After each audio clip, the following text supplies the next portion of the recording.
지금부터 규제개혁 연석 토론회 제3회차를 시작하도록 하겠습니다. 저는 오늘 토론회 진행을 맡은 벤처기업협회 유정희 부소장입니다. 오늘 토론회는 국회 보건복지위원회 고영인 의원, 정무위원회 전재수 의원께서 주최하시고 벤처기업협회 디지털 헬스케어 정책위원회가 주관해서 진행하고 있습니다. 오늘 토론회는 유튜브로 실시간으로 중계도 지금 병행해서 진행을 하고 있습니다. 오늘 그 3회차 주제는 의료계의 디지털 전환 관련 디지털 치료제를 주제로 두 개의 주제 발표하고 이후에 이제 패널 토론으로 진행하도록 하겠습니다. 먼저 오늘 이제 개회사하고 인사 말씀이 있겠습니다. 오늘 개회사하고 인사 말씀은 국회 일정 때문에 일단 오늘은 영상으로 보도록 하겠습니다. 먼저 개회사는 더불어민주당 고영희 의원님께서 해주시도록 하겠습니다. 영상을 보도록 하겠습니다. 안녕하십니까. 보건복지위원회 소속 안산단원갑 고영인 국회의원입니다. 전재수 의원님과 함께 개최한 오늘 토론회에 참석해 주신 여러분 진심으로 환영합니다. 이번 토론회를 개최하기까지 많은 노력을 기울여 주신 우리 벤처기업협회 디지털 헬스케어 정책위원회 관계자 여러분께 진심으로 감사를 드립니다. 4차 산업혁명의 물결이 한바탕 지나간 이후 코로나19 팬데믹이 우리 앞에 닥쳤습니다. 비대면 문화는 우리의 일상이 되었고 이를 뒷받침하는 ICT 기술의 발전은 눈부셨습니다. 보건의료부문 역시 예외가 아니었습니다. 디지털 치료제의 도입이 바로 그렇습니다. 디지털 치료제는 ICT 기술을 활용한 소프트웨어를 통해 우리의 건강을 지키는 새로운 형태의 의료기술입니다. 우리 정부도 이에 대한 중요성을 인지하여 디지털 치료제를 차세대 성장 동력으로 보고 유망 기술로 선정하였습니다. 이에 정부 차원의 대규모 R&D 지원을 서두르고 있는 상황입니다. 새로운 기술의 등장은 필연적으로 갈등을 유발하게 되어 있습니다. 국회의 역할은 이런 갈등을 최소화하고 유연하게 합의하여 대안을 만들어내는 것입니다. 이번 토론회를 통해서 도출된 여러 안을 가지고 전재수 의원님과 함께 국회에서 실효성이 있는 방안을 만들 수 있도록 더욱 노력하겠습니다. 감사합니다. 고영인 의원님 개회 말씀 잘 들었습니다. 감사합니다. 다음은 더불어민주당 전재수 의원님의 인사 말씀을 영상으로 보도록 하겠습니다. 여러분 반갑습니다. 국회 정무위원회 소속 전재수 국회의원입니다. 오늘 토론회를 함께 주최해 주시는 고영인 의원님과 토론회 개최를 위해서 힘써 주신 벤처기업협회 디지털 헬스케어 정책위원회 관계자 여러분께 고맙다는 말씀을 드립니다. 엄청 바쁘신 와중에도 발제와 토론을 맡아주신 전문가 여러분께도 고맙다는 말씀을 드립니다. 코로나19로 비대면 문화가 확산되고 있습니다. 우리 사회 전반에 디지털 전환이 가속화되고 있습니다. 의료 역시도 디지털 경제의 새로운 핵심 기술로 자리 잡았습니다. 우리 정부는 디지털 헬스케어 및 디지털 치료제를 코로나 이후 30대 유망 기술로 선정하고 연구개발 및 규제 혁신으로 시장 주도권을 선점하겠다고 발표했습니다. 이미 미국 등 많은 선진국은 디지털 치료제에 관한 기준을 마련하고 승인 제도를 갖추어서 시장의 선구자 역할을 하고 있습니다. 우리 역시도 디지털 기반의 우수한 경쟁력으로 추종자 성장 모델에서 벗어나 선도적 개척자로 도약할 수 있도록 선제적인 기술 개발이 필요한 시기입니다. 이러한 점에서 오늘의 토론회가 참 뜻이 있습니다. 정책 당국을 비롯해서 업계, 의료계 등 각 분야의 전문가분들이 모두 모인 만큼 디지털 치료제가 제도적으로 정착돼서 우리 국민들의 건강한 삶에 기여할 수 있도록 실효성 있는 방안이 논의되기를 기원드리도록 하겠습니다. 저 역시도 오늘 논의된 내용을 바탕으로 관련 규제를 합리적인 방향으로 정비하는 데 노력하겠습니다. 함께 힘냅시다, 여러분. 고맙습니다. 전재수 의원님 인사 말씀 감사합니다. 바로 저희 다음 주제 발표를 시작하도록 하겠습니다. 첫 번째 주제 발표는 재활 분야 디지털 헬스 서비스의 활용 효과와 전망을 주제로 배하석 이대 목동병원 재활의학과 교수님께서 발표해 주시도록 하겠습니다. 네, 안녕하십니까. 전 지금 방금 소개받은 이화의대 재활학과 교실에 근무하는 배하석입니다.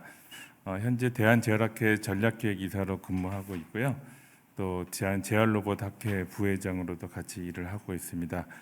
오늘 제가 말씀드릴 부분은 재활 분야에서 디지털 헬스 서비스의 활용 효과 및 전망에 대해서 말씀을 드리도록 하겠습니다. 이전 토론회에서 여러 가지 그 디지털 헬스의 그 활용, 건강보험 적용 이런 부분에 대한 논의를 했던 것으로 알고 있고요. 저는 이제 앞으로 재활 분야에서 어떻게 이걸 활용을 해야 될지 하는 부분에 대해서 말씀을 드리도록 하겠습니다.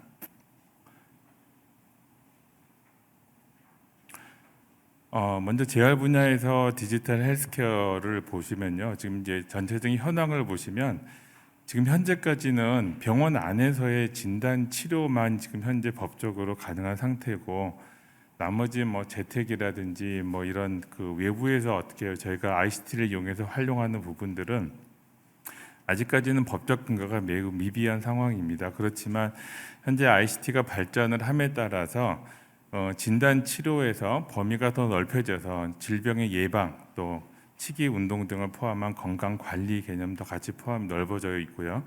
그다음에 진단 치료 후에 재활 과정, 그다음에 어떤 삶의 질을 개선하는 방향에서 ICT를 활용해서 우리가 여러 가지 그 헬스 서비스를 제공할 수 있는 방안들이 많이 개발이 되고 있는 상황입니다.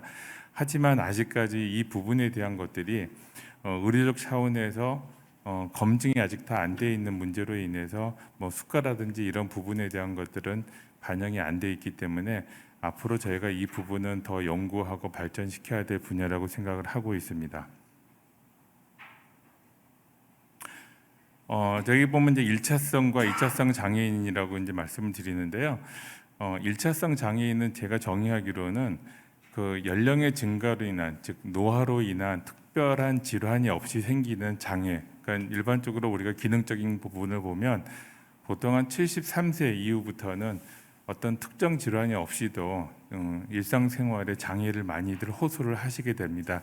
이런 분들을 이제 1차성 장애인이라고 말씀을 드리고, 2차성 장애인이라는 부분은 어떤 특정 질환에 의해서 장애가 생기는 것, 쉽게 말씀을 드리면 뇌졸중으로 인한 편마비가 생긴다든지 척수 손상으로 인한 하반신 마비가 생긴다든지 하는 부분들을 2차성, 정확한 원인이 있는 장애인으로 분류를 하고 있는데요. 최근에 의학이 발전하고 또 여러 가지 그 사회 환경적인 부분이 많이 좋아짐에 따라서 우리나라 같은 경우는 기대 수명이 굉장히 많이 증가되고 있는 상태입니다. 물론 이제 1차성, 2차성 장애인이 막 증가하면서 장애에 대한 필요성도 점점 증가되고 있고요.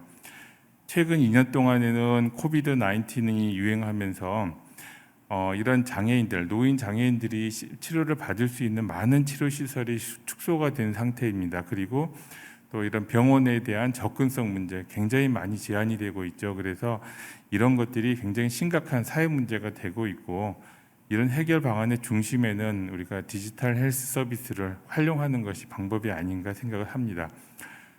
정부에서도 그래서 이 코비드 19이 유행하는 동안에 원격 진료를 일부 부분적으로 지금 시행을 하고 있는 상태이고요.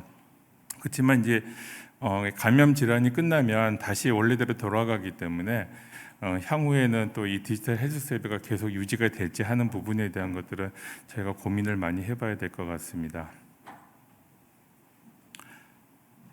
재활 분야에서 디지털 헬스 서비스를 제공하는 방법은 병원이나 시설과 같은 기관에서 제공하는 서비스하고, 앞으로 이루어질 재택에서, 집에서 제가 방문을 한다든지 하여튼 집에서 일어나는 재택 서비스로 분류를 할 수 있겠습니다. 장애인 노인들의 접근성을 향상하고 지속적인 재활 치료를 제공하기 위해서는 병원이나 시설 위주의 그 기관 제공 서비스보다는 누구나 집에서 원하는 시간에 서비스를 받을 수 있고, 또 그 서비스를 활용할 수 있는 재택의료 재활 서비스 제공이 반드시 필요하다고 생각을 합니다. 물론 여기에는 이제 기본적인 라이프로그를 이용한 여러 가지 텔레헬스, 모바일 헬스가 기본적으로 적용이 될 거고요.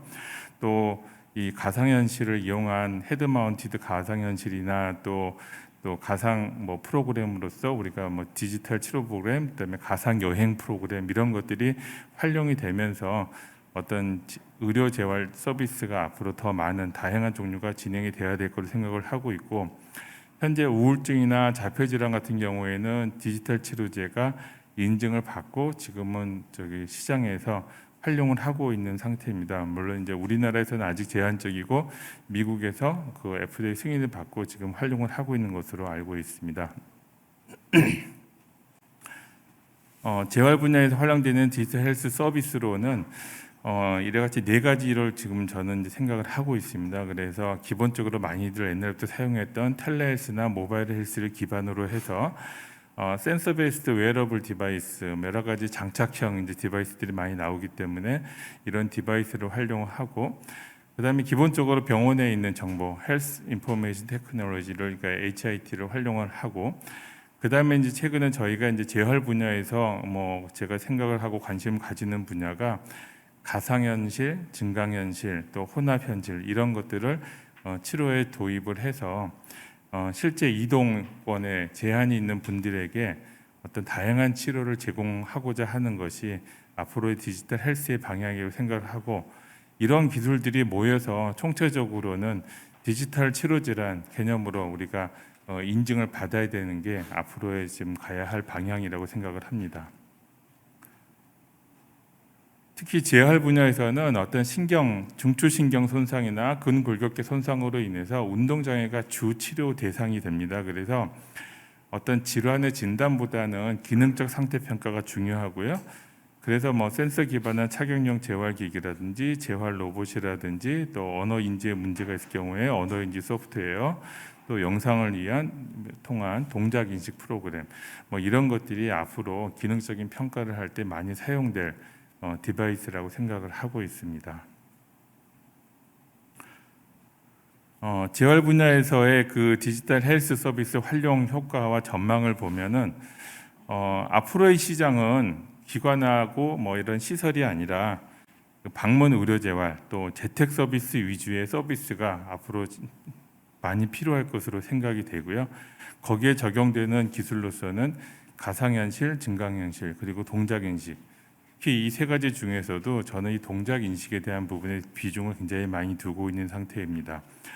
또 이런 이것들을 활용해서 보행이나 이동에 장애가 있고 또 균형 기능에 문제가 있어서 실제적으로 보행 이동에 문제가 있는 분들에게 제공할 수 있는 좋은 솔루션이라고 생각을 합니다.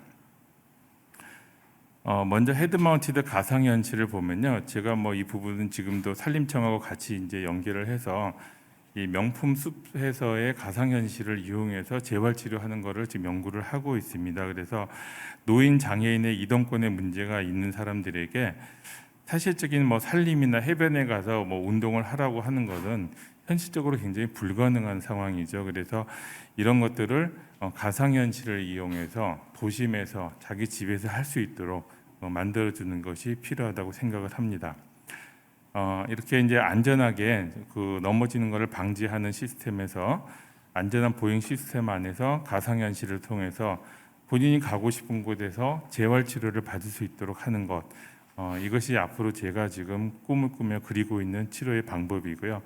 이런 가상현실을 통해서 우리가 얻을 수 있는 장점은 노인 장애인들의 치료 참여 동기부여, 그 다음에 치료의 효율성이 굉장히 향상될 수 있을 거다라는 가정을 가지고 연구를 진행을 하고 있습니다. 두 번째로는 증강현실이죠. 가상현실만 가지고는 모든 걸 다 해결하기는 좀 어렵습니다. 왜냐하면 노인 장애인들 같은 경우에 가상현실에 대한 어떤 활용도, 접근 방법에 대해서 받아들이는 것들이 굉장히 좀 어렵고 힘들게 받아들이는 부분이 있습니다. 그리고 시야를 가리고 우리가 이제 치료를 하다 보니까 굉장히 불안한 감을 많이 느끼시죠. 그러니까 아무리 저희가 안전하게 시스템을 만든다 그래도 좀 한계는 있습니다. 그래서 그런 한계를 또 깨치고 갈 수 있는 방법이 현실에서의 어떤 증강현실을 이용한 AR을 이용한 치료 방법, 특히 이제 작업치료 분야에서 굉장히 유용할 것으로 생각을 하고 있습니다. 집에 이런 테이블만 하나 있으면 작업치료실에서는 굉장히 많은 도구를 가지고 치료를 하는데 그런 것들을 가상현실에서 증강현실로 이렇게 불러들여와서 자기가 치료를 직접 할 수 있고 그 부분에 대한 것들을 치료사가 피드백을 주면서 집에서 할 수 있는 재활치료 이거를 만들기 위해서는 증강현실이 굉장히 필요하다고 생각을 합니다. 그래서 뭐 상지재활, 수부재활 또 그 감각인지치료 이런 부분에서의 재활치료에 증강현실이 앞으로 많이 개발이 되어야 할 거라고 생각을 합니다. 마지막으로 저희가 이제 관심을 가지고 있는 게 동작 인식입니다. 어떤 기술이든 간에 쉽게 접근성이 있어야 되거든요. 근데 가상현실이나 증강현실 같은 경우에는 이 헤드마운트 어떤 그 디바이스를 가지고 뭘 해야 되기 때문에 상당히 그 비용적인 부분, 그다음에 또 적응에 대한 문제 이런 것들이 많이 문제가 됩니다. 사실은. 근데 이런 동작 인식 같은 경우에는 우리가 이제 보행에 문제가 있거나 그럴 때 과거에는 굉장히 고가의 시스템이었지만 요즘은 우리가 가지고 있는 휴대폰이나 집에 있는 스마트 TV를 이용해서 이런 것들을 개발할 수 있는 것을 같이 연구를 진행을 하고 있습니다. 그래서 본인의 집에 있는 어떤 디바이스를 활용해서 집에서 하는 동작을 이런 그 스마트 TV나 휴대폰의 카메라를 통해서 동작이 분석이 돼서 치료진에게 그 데이터가 가서 어떠한 동작을 일주일에 몇 번 어떻게 정확도가 어느 정도의 정확도로 시행했는지 이런 부분에 대한 것들의 정보를 피드백을 주면서 활용할 수 있는 부분이 동작 인식 프로그램이고 현재도 뭐 구글이나 이런 데서 많은 프로그램을 다운받을 수 있지만 그 정확도, 정밀도에 대한 부분이 굉장히 많이 연구가 많이 되고 있습니다. 그래서 앞으로 동작 인식을 이렇게 활용한 재가 치료 프로그램 이런 것들이 우리 그 디지털 헬스케어에서 많이 사용되지 않을까. 실제 뭐 일반 건강 관리에서도 아직은 이런 동작 인식을 가지고 하는 것들이 시범적으로 지금은 활용이 되고 있습니다.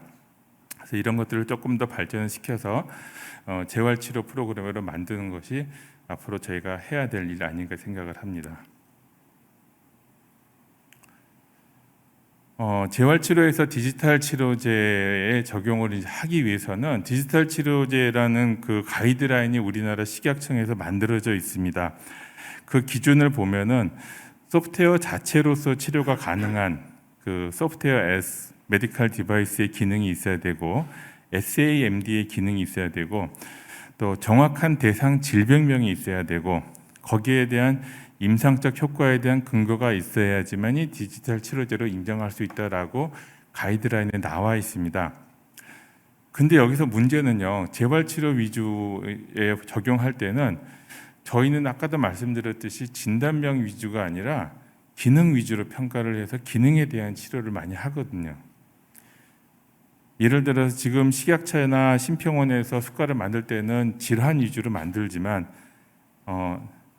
저희 뇌졸중 환자 같은 경우에 언어장애, 보행장애, 편마비라는 보행장애, 또 인지장애, 감각 뭐 여러 가지 그 복합적인 장애가 있게 마련이거든요. 그럼 뇌졸중이라는 진단명으로 이런 그 디지털 치료제를 만들기는 굉장히 어렵습니다. 효과를 입증하기도 어렵고 그래서 저희가 원하는 것은 앞으로 제도적으로 질환별이 아닌 기능적인 어떤 부분에 대해서 그 디지털 치료제를 개발할 수 있도록 이런 문구가 가이드라인이 좀 바뀌고 그런 것들이 지원이 될 수 있는 시스템이 만들어지면 훨씬 더 다양하게 우리가 디지털 치료제를 개발하고 활용해서 이런 노인 장애인들의 건강 증진에 도움을 주지 않을까 생각을 합니다.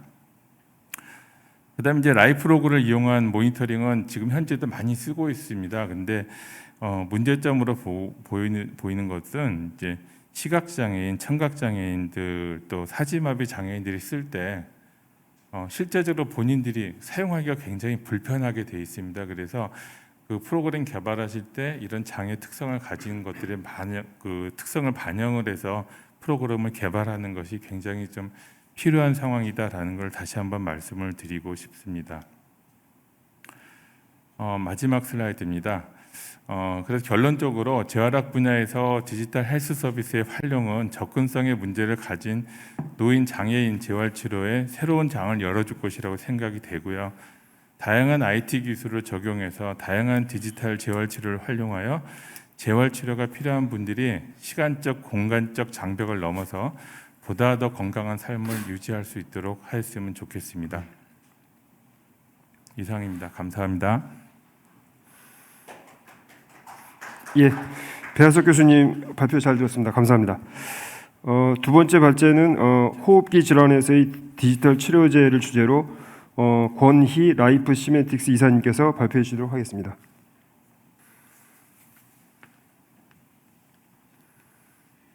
안녕하세요. 소개받은 라이프 시멘틱스의 권희입니다.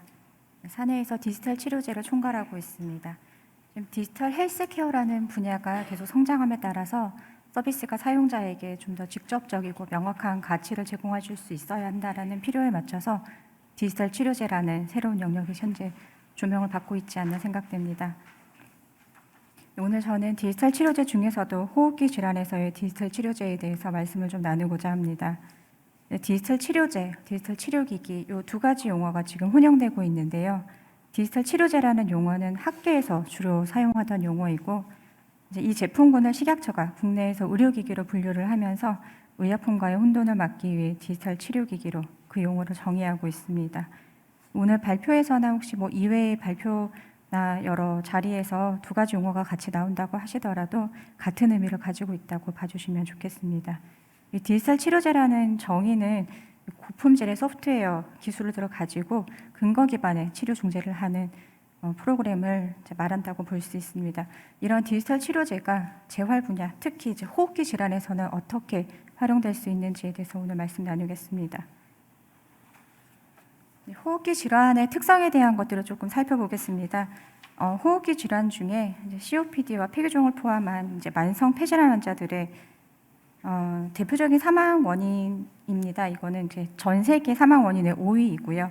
10대 사망 원인 중에서도 유일하게 증가하고 있습니다. 국내에서도 또한 인구 10만 명당 약 7천 명으로 사망 원인 7위에 이릅니다.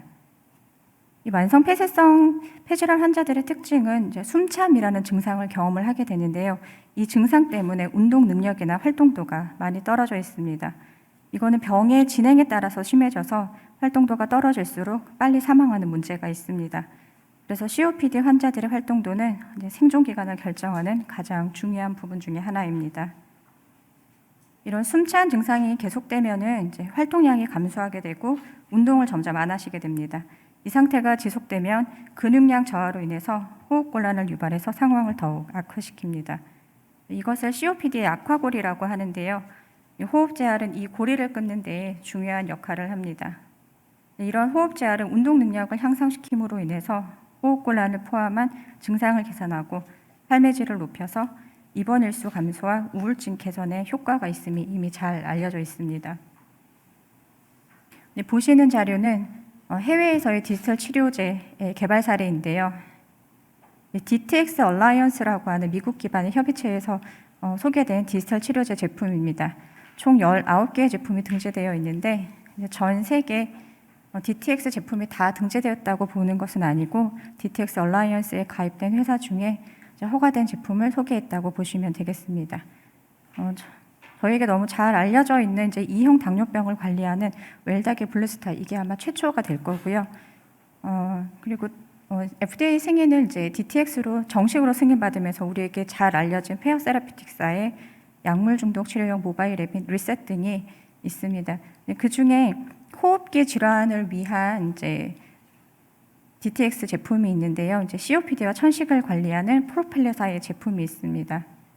이 프로펠러사 제품을 잠시 살펴보면은 기존의 프로펠러라는 제품은 호흡기 질환자들이 사용하는 흡입제가 이제 적절하게 투약되고 있지 못하다라는 문제점을 개선하기 위해서 흡입제에 센서를 부착해서 한 번에 적절한 용량의 약물이 투여되고 있는지, 언제 투여했는지, 사용 기록이나 투약 알람 등의 단순한 기능을 제공하는 스마트 이널러였습니다.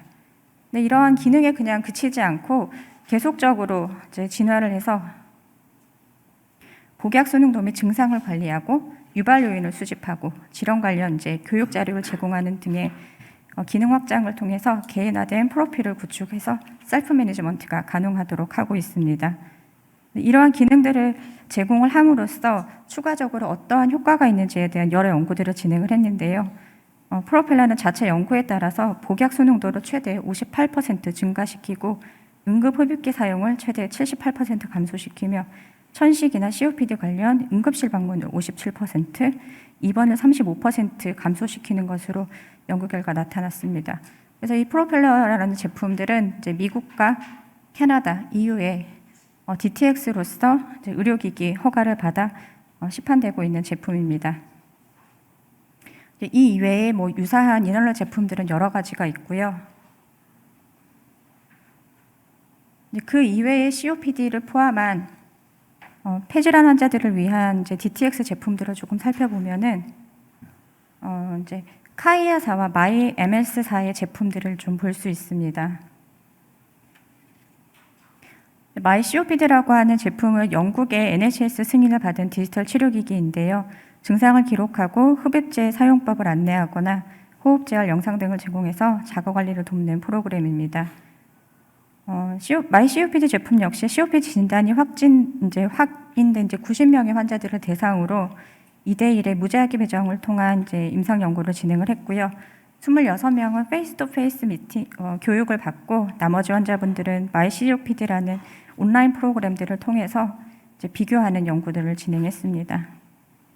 6분 보행 검사라고 하는 호흡기 계통 평가와 프로그램 완료 시점에서의 COPD 평가 테스트 점수인 CAT 점수를 유효성 평가로 보고 6주 동안 이 제품을 사용했을 때 기존의 페이스-투-페이스 교육에 비해서 비열등하다라는 결과들을 도출을 해냈습니다. 또 다른 사례로는 카이아사의 COPD라는 제품인데요. 카이아사는 근골격계 통증 치료제인 카이아 헬스로 이미 앞서 말씀드린 DTX 얼라이언스 일단 제품 등록이 되어 있고요. 다른 파이프라인으로 카이아 COPD라는 서비스를 통해서 COPD 환자를 위한 운동 재활이나 증상 기록, 교육 자료를 제공을 하고 있습니다. 해당 제품은 EU의 메디컬 디바이스로 등재되어서 시판되고 있는 제품입니다. 국내에서는 COPD 환자를 포함한 호흡기 질환자들에 대해서 재활은 또 어떤 식으로 이루어지고 있는지에 대해서 잠시 살펴보겠습니다. 보시는 자료는 대한결핵 및 호흡기 학회에서 2015년에 발간한 호흡재활 지침서의 발췌 내용입니다. 호흡재활은 만성 폐질환 환자들의 증상을 완화시키고 삶의 질과 운동 능력을 향상시켜서 건강 증진 상태를 유지한다고 나와 있습니다. 여기서 좀 눈여겨볼 것은 빨갛게 하이라이트된 부분인데요. 국내 호흡재활의 시행률이 낮고 낮은 인력 확충 및 수가 현실화 등이 필요하다. 그리고 국내 현실에 맞는 호흡재활 프로그램을 개발해서 호흡재활 활성화를 위한 노력이 필요하다라고 나와 있습니다.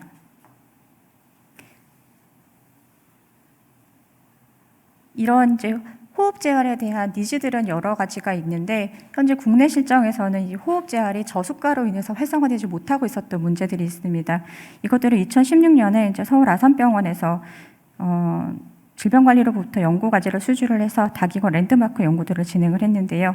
이를 통해서 국내 호흡재활의 근거들을 만들고 의료보험들을 획득을 했습니다. 그래서 2016년 12월에 COPD에서의 호흡재활에 대해서 국민건강보험급여가 신설이 됐고요.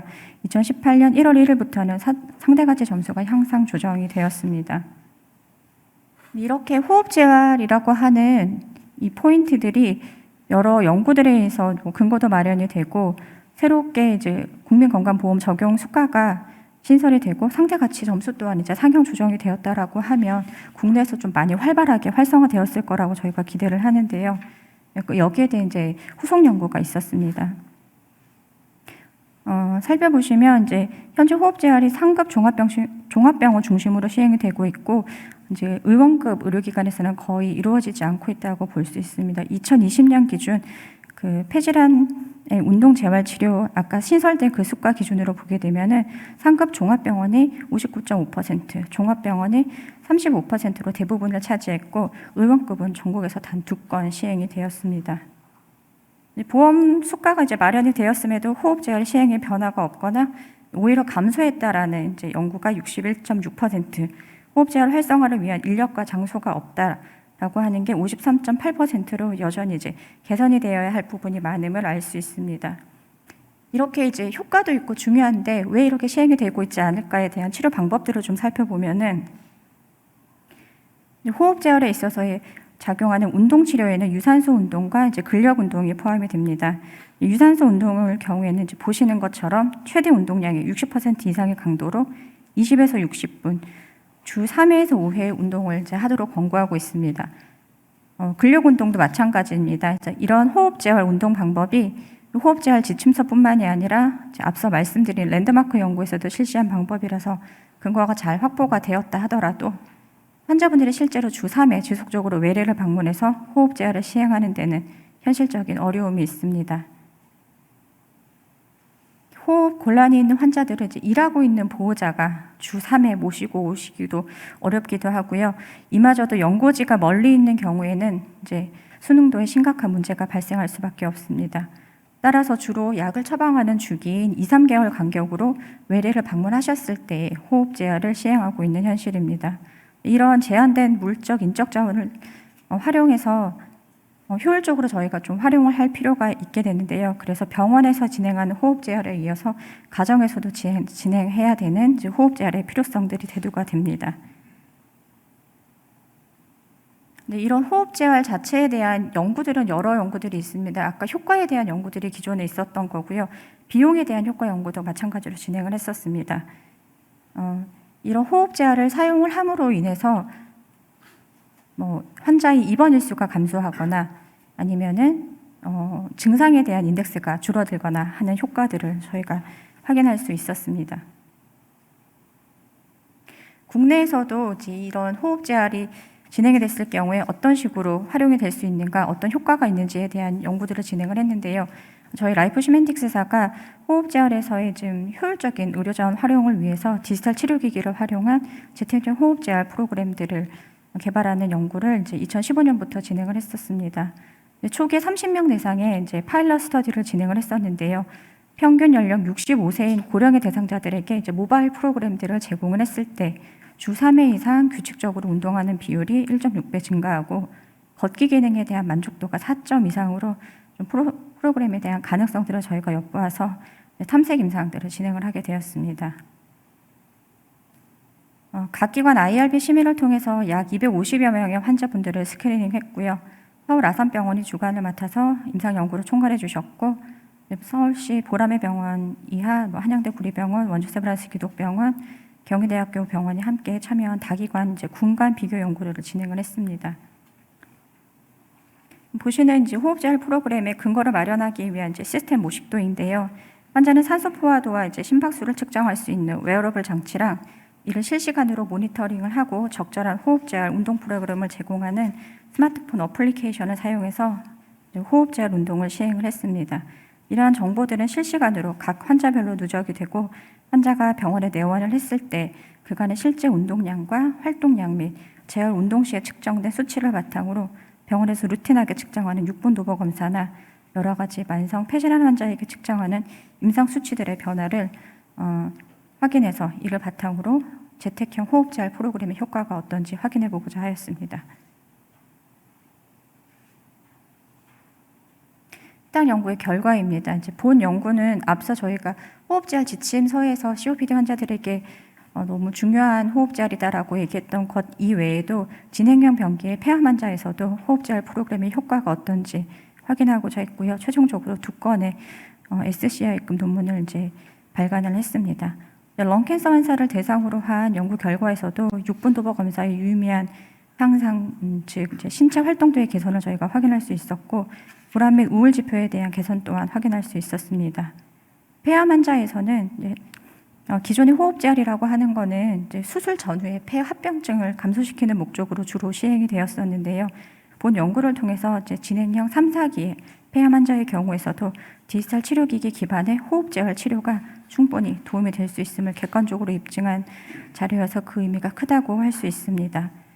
COPD 환자에서 저희가 연구를 했었던 결과로서는 COPD 평가 변수인 CAT의 유의미한 변화를 저희가 확인을 했고 0에서 4 사이의 주관적인 증상값인 MMRC에 대한 것들은 본 연구에서 의미 있는 개선을 저희가 보지는 못했지만 두 CAT와 MMRC 사이의 상관관계에 대한 부분들을 해당 연구에서 확인할 수 있었습니다.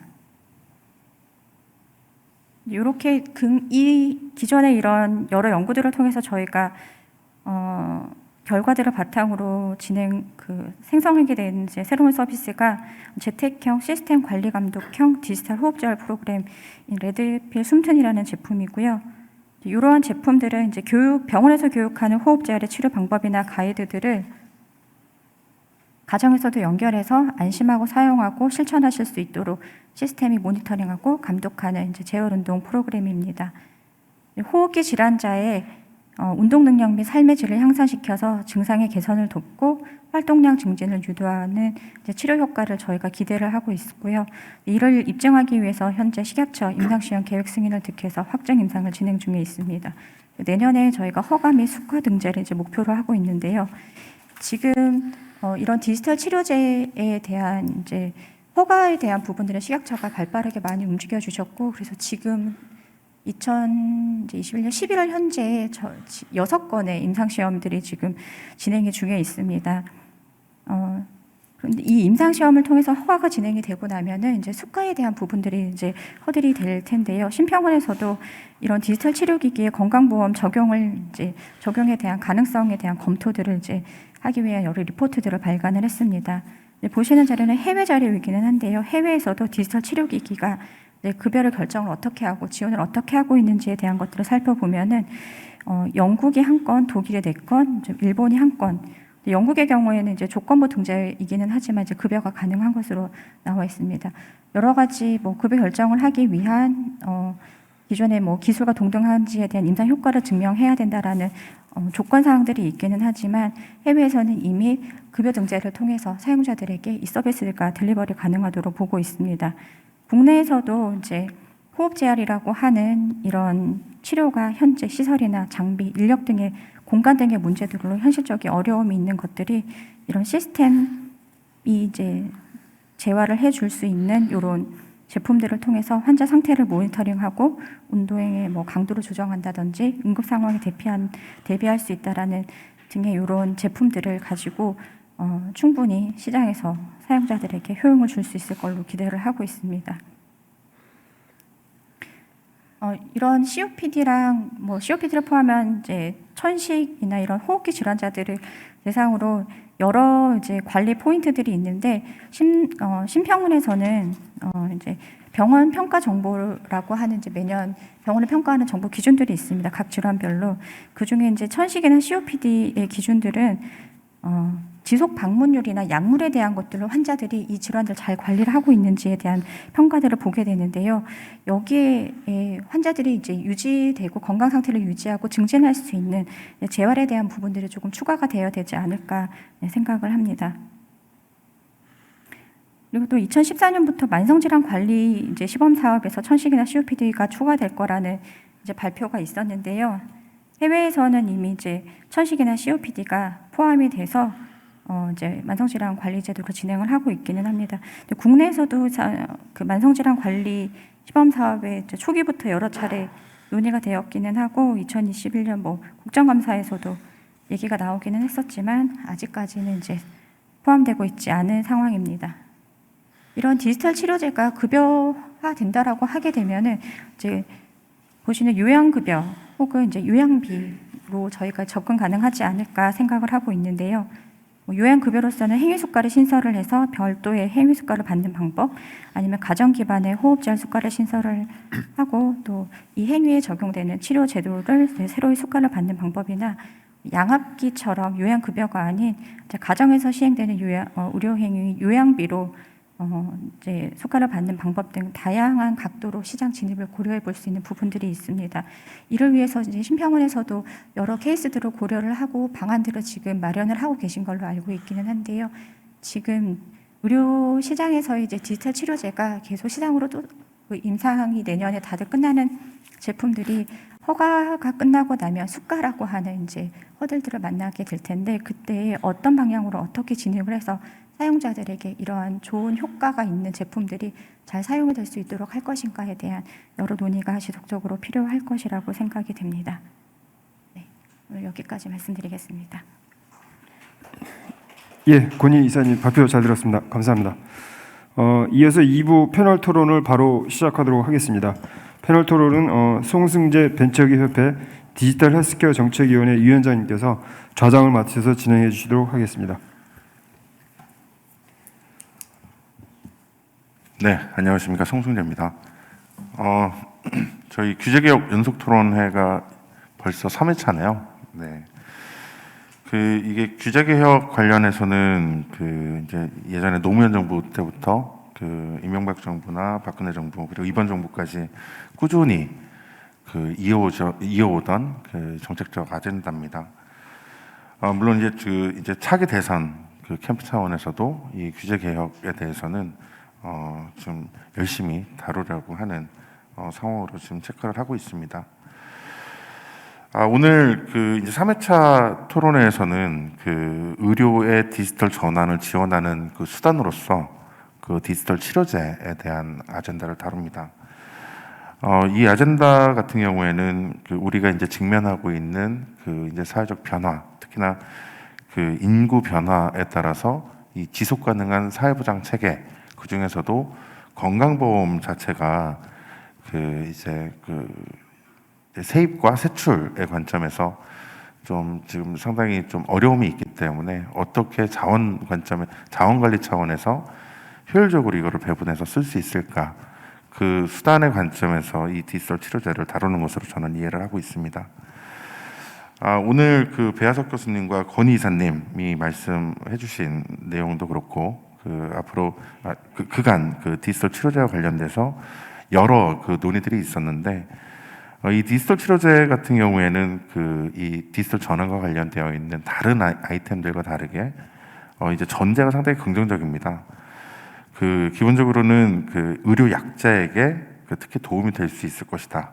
그리고 그렇기 때문에 어떻게 이거를 잘 밸리데이션하고 누구라도 사용할 수 있게끔 할 것인가, 배포할 것인가에 대한 논의로 지금 많이 넘어와 있는 상황입니다.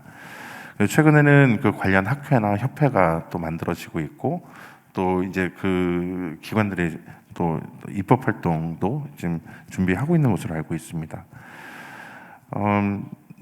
이제 간단히 오늘 말씀하셨던 발제를 좀 요약하기 전에요. 오늘 토론은 권오탁 심평원 자원정책연구부장께서 참여하셨고요. 그리고 김선화 공동 종합사회복지관장님께서 참여를 주셨는데요. 10분씩 지정 토론을 하고 나머지 시간 동안은 자유 토론으로 전환을 해서 진행을 하도록 하겠습니다. 일단 시작하기 앞서서 발제하신 분들의 내용을 간단히 좀 요약해서 말씀을 드리도록 하겠습니다. 일단 배하석 교수님께서는 병원 내에서 치료를 중심으로 의료 체계가 지금 구성이 되어 있지만 인구 변화나 또 시대적 환경이 이제 변했기 때문에 재택 환경에서 또는 병원 환경 외부에서도 재활이 이루어질 수 있어야 한다라고 말씀 주셨습니다. 특히나 이 ICT 같은 경우에는 이제 시공간적 제약을 근본적으로 해소하는 수단으로서의 역할을 할 수 있기 때문에 어떻게 활용할 수 있을지 지혜를 이렇게 나눠주셨습니다. 이제 크게 두 가지로 나눠서 말씀을 주셨는데요. 이게 기관 제공 서비스와 재택 건강 관리 서비스 쪽으로 이렇게 나눠서 말씀 주셨습니다. 특히나 이걸 코비드-19 상황에서 재택 건강 관리, 재택 의료를 강화하겠다라는 보건복지부의 정책 발표도 영향이 있을 거라고 생각을 합니다. 그리고 이 재활 관점에서 디지털 치료제가 좀 잘 활용될 수 있게끔 하기 위해서는 현재 수가가 질환 위주의 시스템으로 구성되어 있는데 임상 현장에서 마주하는 현실은 재활은 주로 이제 기능 위주로 서비스가 되고 있기 때문에 재활을 기능 위주의 수가 시스템이 마련될 필요가 있다, 고려될 필요가 있다라고 말씀 주셨습니다. 그리고 이제 개발사들을 향해서 또 말씀 주셨는데요. 장애의 특성 그리고 기능적 특성을 고려해서 이 디지털 치료제의 개발이 필요하다라고 말씀 주셨습니다. 이제 결론 자체는 약자에게 이 디지털 치료제가 도움이 될 것이다라고 말씀 주셨습니다. 그리고 이제 권희 이사님께서는 디지털 치료제 혹은 디지털 치료 기기가 영문으로는 그 디지털 세라피틱스로 불리우는데 이 용어가 이제 용어 정리를 해주셨어요. 네, 용어 정리를 해주셨고 이 지금 호흡 기능 개선을 위한 재활 서비스에 대한 실제 사례를 말씀 주셨습니다. 그래서 이제 의약품으로 따지면 작용 기전 어떻게 동작하는지, 그리고 임상시험 관점에서 어떻게 진행되고 있는지, 그리고 수가를 고려한 임상 현장에서 오프라인 기반의 환자 재활이 어떻게 되고 있는지에 대해서 말씀 주셨습니다. 그리고 해외 사례에 대해서도 말씀 주셨고요. 그리고 지금 탐색 임상과 확정 임상을 거치고 있다라고 말씀 주셨습니다. 특히나 수가가 호흡 재활 수가 같은 경우에는 저수가 이슈로 오프라인에서 잘 시행이 되고 있지 않은데, 그렇기 때문에 DTX가 필요하다라는 역설을 좀 주셨어요. 네, 그렇습니다. 네, 이렇게 요약을 드리고요. 지금 지정 토론은 여기 순서대로 저희 권호택 부장님께서 먼저 좀 해주시고요. 그리고 김선호 가정장님께서 해주도록 하시겠습니다. 네. 네, 방금 소개받은 건강보험 심사평가원 자원정책연구부의 권호탁입니다.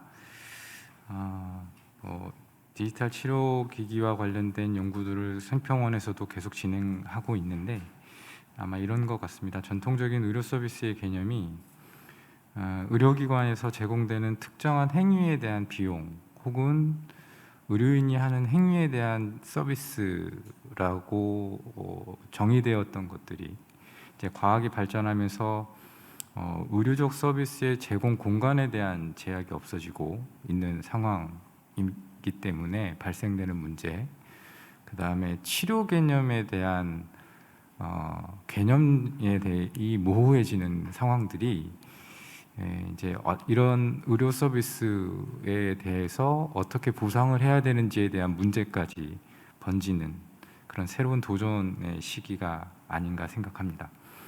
이런 고민들은 사실 조금 오래전서부터 해오기 시작했었죠. 그래서 2019년 3월에 혁신의료기기 기술에 대한 조기 지원 제도가 이제 마련이 되기도 했는데 실제로는 그게 이제 잘 적용되지 않았던 것들이 이제 좀 문제가 되고 있고, 당시에 대상이 됐던 첨단 의료 기술 예컨대 로봇, 인공지능, 오늘 논의가 되고 있는 디지털 치료기기, 그다음에 정밀 의료 등의 비록 효과성이 부족해도 안정성이 확보되거나 환자의 삶의 질이 획기적으로 개선되고, 그다음에 잠재적 가치가 높은 기술인 경우에는 일단 지원을 할 수 있도록 하자는 게 이제 핵심이었었는데, 실제로는 기술의 다양성과 이 한정된 재원 때문에 일률적으로 급여화하지 못했던 그런 이유가 있었습니다.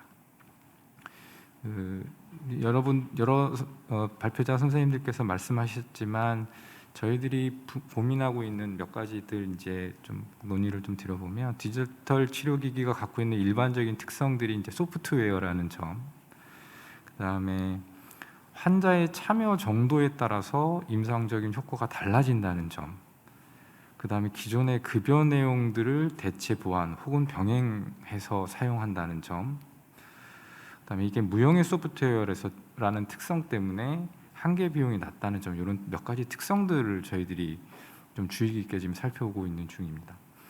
아까 말씀하셨는 건희 이사님께서 말씀하셨지만 외국의 제도들 말씀하셨었는데, 사실 미국에서 등재되어 있다고 얘기하셨을 때의 등재는 민간보험사지 건강보험, 그러니까 국가보험 CMS에 등재되어 있는 건 아직까지 없습니다. 그래서 이런 토론회나 발표자들 발표하는 장소에서 외국에 등재가 되어 있습니다라고 얘기를 하시는데, 저희들이 그 얘기를 듣고 찾아보면 사실은 이제 공적 영역에서 등재되어 있는 경우들은 없어서, 아까 영국도 말씀하셨었는데 제가 여기 참석하기 직전에 확인하고 온 바에 의하면 영국 같은 경우도 14개 제품이 이제 우리나라로 얘기하면 허가를 받았고, 실제로는 그 허가 심사를 통해서 4개 제품이 이제 적합이란 판정을 받아서 이제 실제 사용에 대한 데이터를 평가하는 그런 트랙으로 들어가 있는 상황이고요. 그 중에 실사용 평가 여부에 대해서는 한 건이 지금 재검토가 되어 있고, 나머지 9건은 부적합으로 판단되어 있는 상태입니다. 독일 같은 경우도 사실은 디지털 치료기기가 가장 많이 건강보험 영역에서 공적 영역에서 등재되어 있는 국가이긴 합니다만 독일은 124가지의 기기 요건을 충족해야만 되는, 그래서 저희가 독일에 대한 자료를 검토할 때 우리나라에 있는 디지털 치료기기들이 독일의 기준을 적용했을 때 들어올 수 있는 게 과연 몇 개나 될까라고 생각될 정도로 굉장히 엄격한 기준을 갖고 있었습니다. 지금 현재 상황을 보면 정식으로 등재되어 있는 건이 5건이었고 임시로 성과평가, 효과평가를 하기 위해서 등재되어 있는 건이 16건이었습니다. 근데 중요한 건 독일과 같은 경우에도 실제로 정식으로 등재되어 있는 등재건이 기존의 급여되어 있는 방식의 비용과 비교했을 때 약 한 20%, 많은 경우에 35% 정도까지 굉장히 저렴하게 등재가 되어 있다는 사실을 확인할 수 있었습니다. 아까 저희가 이제 영국하고 독일을 비교했던 이유는 약간 저희가 미국을 좀 비교하지 않았던 건, 영국이 이제 조세로 비용 건강보험 재원을 사용하는 국가의 대표적인 국가이고 우리나라 같이 보험료를 통해서 운영되고 있는 대표적인 국가가 이제 독일이기 때문에 저희가 두 나라를 좀 살펴봤던 겁니다. 건강보험 심사평가원에서 디지털 치료기기와 관련된 건강보험을 적용하려고 하는 거에 대해서 몇 가지 쟁점 사항들을 지금 고민하고 있습니다. 이제 다 알고 계시겠지만 건강보험에서 요양급여 적용을 하려고 하면 몇 가지 기준들이 있습니다. 의학적 타당성이 있어야 되고 의학적 중대성, 치료 효과성, 이런 임상적 효과성이 있어야 되고, 두 번째 중요한 건 그럼에도 불구하고 저희가 재정적인 한계 때문에 비용 효과성에 대한 판단이 반드시 있어야 됩니다. 그리고 최근 그러니까 요양급여 결정의 기준에서 조금 더 추가된 게 환자가 그럼 얼만큼 비용을 부담해야 되는지에 대한 검토도 저희가 사실은 하고 있고요. 그다음에 그것이 갖고 있는 사회적 편익이 얼마나 되는지도 같이 검토를 하고 있습니다. 물론 이런 검토들은 건강보험 재정 현황을 가장 기준으로 해서 검토가 되어지는 내용들입니다. 디지털 치료기기와 관련돼서 저희가 좀 고민하는 건 이 치료 재료가 갖고 있는 임상 효과하고 비용 효과를 어떻게 구분할 건지에 대한 게 사실은 저희들이 굉장히 많이 고민을 하고 있는 내용입니다. 기존 기술과 비교해서 디지털 치료기기로 되어 있는 것들이 어떤 효과가, 얼만큼 효과가 있는지, 그 다음에 디지털 치료기기는 지금 현재 의료 서비스하고 또 다르게 아까 처음에도 말씀드렸지만 환자가 스스로 사용을 해야 되는데 실제로 환자들이 얼마나 스스로 이걸 잘 활용할지에 대한 이 판단 기준이 필요합니다. 그런 부분들을 어떻게 확인할 수 있을지가 사실은 고민이 되고 있고요. 비용과 관련돼서는 전통적으로는 의사 선생님들이 의료 행위를 통해서 처방이나 진단을 통해서 처방을 내리시고 행위를 하시고 그럼 그거에 대한 비용을 지원을 했습니다. 그럼 디지털 치료기기 같은 경우는 의사 선생님들의 처방이 판단이 있어야 되니까 의사 선생님들한테는 처방에 대한 비용을 보존해 드리면 되는 건가? 그러면 디지털 치료 기기에 대한 비용은 어떻게 보상을 해야 되는 건가? 이런 것들이 지금 고민입니다. 그래서 실질적으로 사용되는 패턴들을 보면 사실은 지금 식약처에서는 치료기기로 의료기기로 지금 구분을 해놨지만 사용되는 패턴은 사실은 약하고 비슷한 구조입니다. 그런데 저희가 수가를 줄 때 요양기관, 의료기관이나 약국 이외에는 저희가 수가를 주지 못하게 되어 있거든요. 만일에 치료재료 기기 업체한테 저희가 수가 비용을 주려고 그러면 사실은 이제 법을 바꿔야 되는 상황에 놓이게 되는 거죠. 그러니까 이제 이런 부분도 사실은 이제 저희가 고민스러워지는 겁니다. 또 더더군다나 고민스러운 것 중에 하나는 뭐냐면 지금 여기 숨틈이라는 제품도 그렇고 어떤 모든 디지털 치료 기기들이 환자들에 대한 이 데이터들을 갖고 있게 되거든요. 근데 이걸 갖고 있을 수가 없죠. 그래서 이 정보들을 어떻게 관리해야 될지가 사실은 저희한테는 새로운 문제를 해결해야 되는 부분입니다. 그래서 이 앱에 저장되어 있는 환자 정보를 어떻게 관리해야 되는지, 그 관리 주체가 업체가 되는 게 바람직한 것인지, 아니면 그거를 처방을 내려준 의료기관이 해야 되는 건지, 아니면 별도의 제3 국가기관이 필요한 건지, 이런 것들이 다 같이 검토가 되어야 하는 상황입니다. 최근에 디지털 치료기기와 관련돼서 건정심을 통해서 논의되고 있는 건 예비급여하고 정식등재, 예비등재, 정식등재의 개념을 통해서 그러니까 일정 허가를 받은 것들에 대해서는 선별급여의 일정 부분을 하고, 일정 기간 동안에 데이터를 충족해서 그 데이터가 편의성 혹은 효과성, 임상적 효과성이 있으면 정식등재로 가는 이런 과정의 트랙은 지금 만들어 놨는데, 그럼 예비등재되어 있을 때 비용을 어떻게 보상할 건지, 그다음에 정식 등재로 가기 위한 기준으로 뭔지에 대해서는 사실은 지금 계속 연구 중에 있고 논의 중에 있습니다. 굉장히 이 건강보험 영역이 굉장히 보수적일 수밖에 없는 상황이에요. 그래서 그 보수적인 상황에서 이렇게 갑작스럽게 과학이 발달되면서 되어 있는 것들을 적용하려다 보니 사실은 사회학에서 말하고 있는 경로의존성이 굉장히 영역이 큰 영역이라서, 사실은 저희도 내부적으로는 획기적으로 뭔가를 좀 진행하고 싶어도 실제로 갖고 있는 이런 아까 말씀드렸던 이 쟁점 사항들이 해결되기 전까지는 사실은 굉장히 많은 논쟁들이 있을 거라고 저희도 생각을 하고는 있습니다. 저희 파트에서도 사실은 작년에 외국의 제도를 이제 정리를 좀 했었고, 지금 현재는 우리나라의 건강보험에서 이것들을 어떻게 반영할 건지, 아까 그런 쟁점들을 중심으로 지금 계속 연구를 수행하고 있어서 연구들이 저희뿐만 아니라 뭐 복지부도 그렇고 공단도 그렇고 네카도 그렇고 관련 기관에서 계속 연구들이 진행되고 있어서 아마 내년도 지금 이제 임상 시험이 내년도에 끝나는 제품들이 이제 나오게 되면 바로 이제 수가 적용에 대한 검토가 이루어져야 되기 때문에 그 전에는 저희들도 어떠한 방향이나 트랙을 만들지 않을까 싶습니다. 예, 이상 토론을 마치겠습니다. 네, 말씀 잘 들었습니다. 바로 이어서 저희 김선화 관장님께서 말씀 주시는 거 들어보겠습니다. 네. 예, 저는 구로구에 있는 궁동종합사회복지관에서 일하고 있는 관장 김선화입니다. 어떻게 보면 여기 참여하신 분들하고는 굉장히 좀 결이 다른 그런 현장에서 이런 부분들을 좀 같이 이야기하고 공유하게 되었는데요.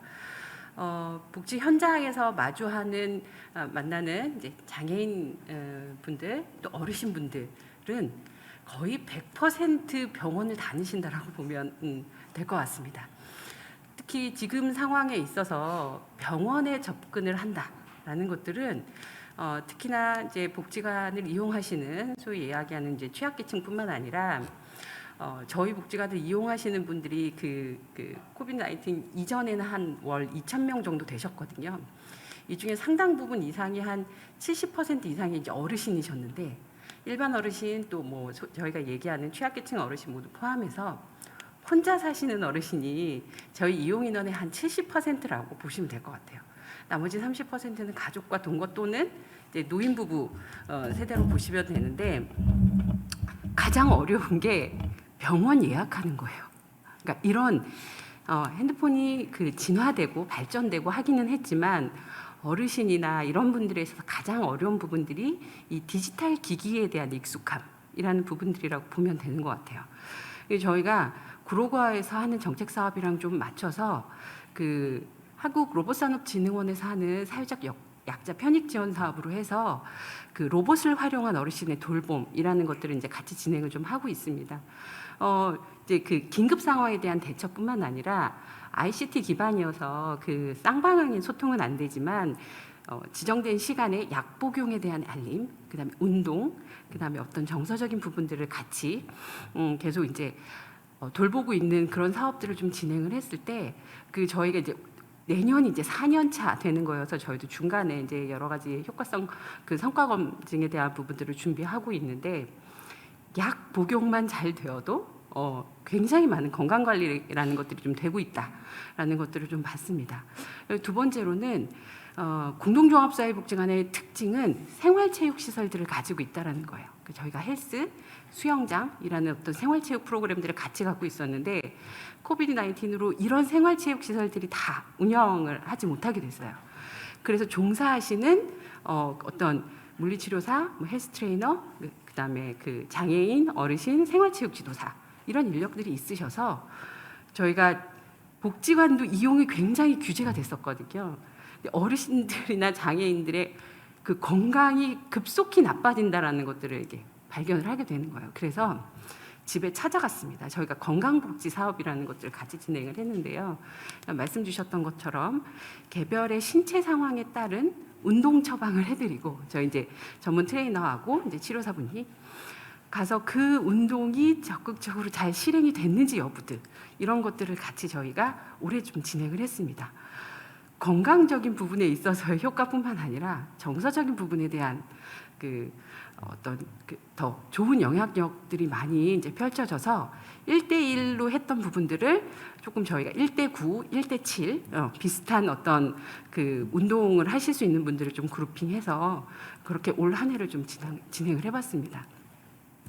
또 한 가지 크게 복지 현장에서 바뀌고 있는 것들 중에 하나가 케어예요. 저희도 이 돌봄이라는 것들이 계속 이야기가 되고 있는데 2020년에 전국적으로 한 500여 기관의 노인 맞춤 돌봄 기관이라는 것들이 생겼습니다. 그래서 저희가 혼자 사시는 어르신 또는 고령의 노인 부부 세대는 저희 생활 지원사분들이 나가서 건강, 안부, 뭐 일상생활 지원 이런 것들을 같이 해드리고 있는데 여기서 저희가 건강 프로그램에 들어가신 분들은 저희 생활치료 지도사들이 매일 갈 수 없기 때문에 생활지도사하고 같이 해서 이 건강관리, 특히나 운동에 대한 부분들을 굉장히 많이 적극적으로 했었거든요. 이분들에 대한 일상생활 유지도뿐만 아니라 건강에 대한 증진도는 굉장히 높은 거로 평가가 되어졌는데 그런 서비스를 전혀 하지 않으신 어르신들에 있어서는 건강이 많이 취약해졌다라는 것들을 보면서 저희가 적극적으로 이 부분에 대한 것들을 더 중심적으로 좀 개발해야 할 필요가 있겠다 이런 생각들을 좀 하고 있습니다. 근데 이제 저희가 여기서 이제 보면서 이 디지털 치료 기기라는 것들을 저희가 처음으로 어떻게 보면 단어를 접했는데요. 이 숨참 증상이라는 것들은 저희 어르신들이 거의 다 갖고 있다라고 보면 될 것 같아요. 근데 이런 것들이 완화되고 적극적으로 집에서 케어가 가능하다라고 하면 저희가 노인 맞춤 돌봄 서비스라는 것들을 시작하게 된 것은 장기 노인 요양 보험으로 넘어가기 전의 기간들을 좀 연장해보자. 그렇게 해서 안전하게 지역사회 내에서 좀 건강하게 노년기의 삶을 좀 맞이할 수 있도록에 대한 것들을 좀 연장해보자라는 취지입니다. 제가 이제 복지 현장에 한 25년 정도 있으면서 어르신이 입원을 하세요. 입원을 해서 퇴원을 하시면 한 달 안에 재입원이 굉장히 높으신 것 같아요. 한 달 안에 다시 재입원을 하시면 다시 집으로 복귀하시는 것들은 굉장히 많이 떨어집니다. 요양병원을 가거나 요양시설로 가게 되는 경우들.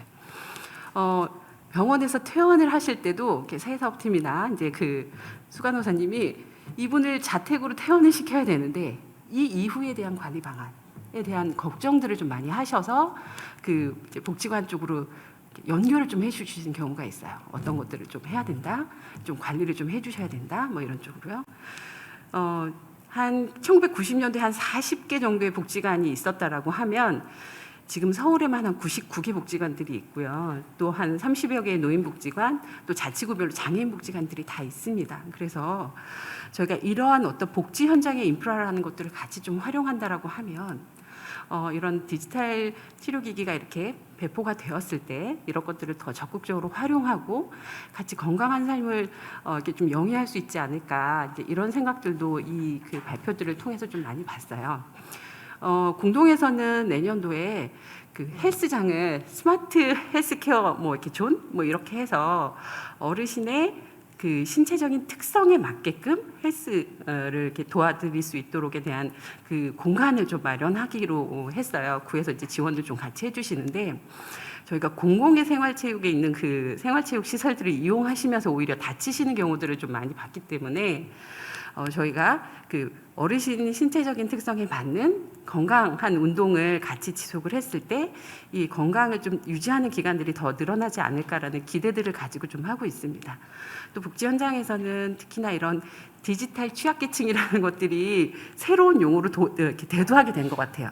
이런 분들의 어떤 디지털에 대한 접근성이라는 것들을 더 활발하게 하기 위한 현장들에 대한 준비가 지금 되어가고 있습니다.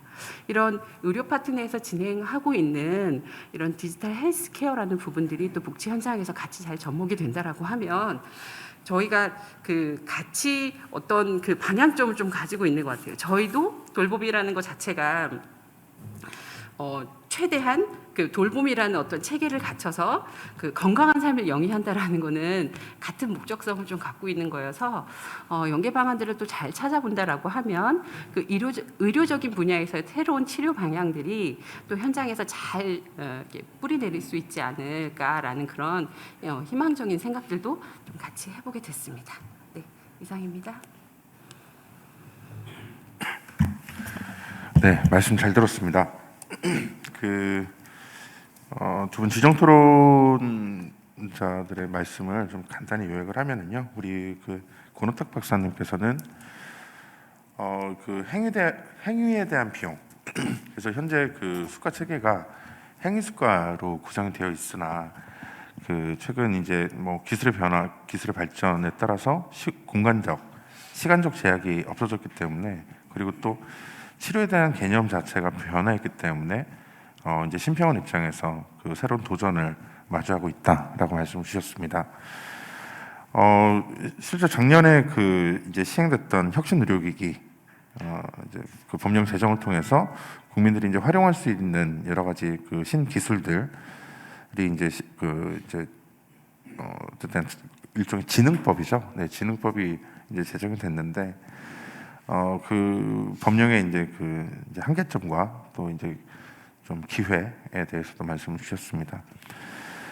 그리고 이제 디지털 치료제 자체가 소프트웨어이기 때문에 그 이제 한계 비용은 낮지만 이게 의약품처럼 동일하게 복약 수능도가 떨어지면 의약품도 효과가 없는 것처럼 이 그 디지털 치료제 자체도 사용하지 않으면은 그 이제 뭐 효과가 없을 거기 때문에 그것에 대해서 어떤 장치를 걸어야 될 것인가에 대한 고민이 있다고 말씀을 주셨습니다.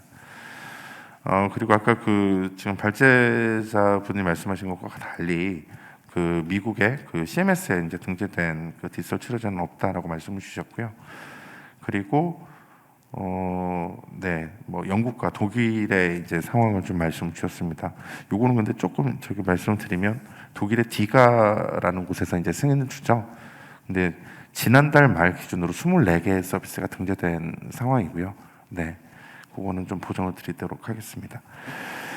그래서 이제 작년 그 식약처가 작년 8월과 11월에 그 이제 디지털 치료제에 대한 인허가 기준 그리고 의료기기 품목금 개정 고시를 이제 시작을 했었고 5월 몇 월 달에 첫 번째 임상 시험 승인이 나왔죠? 4월이었나요?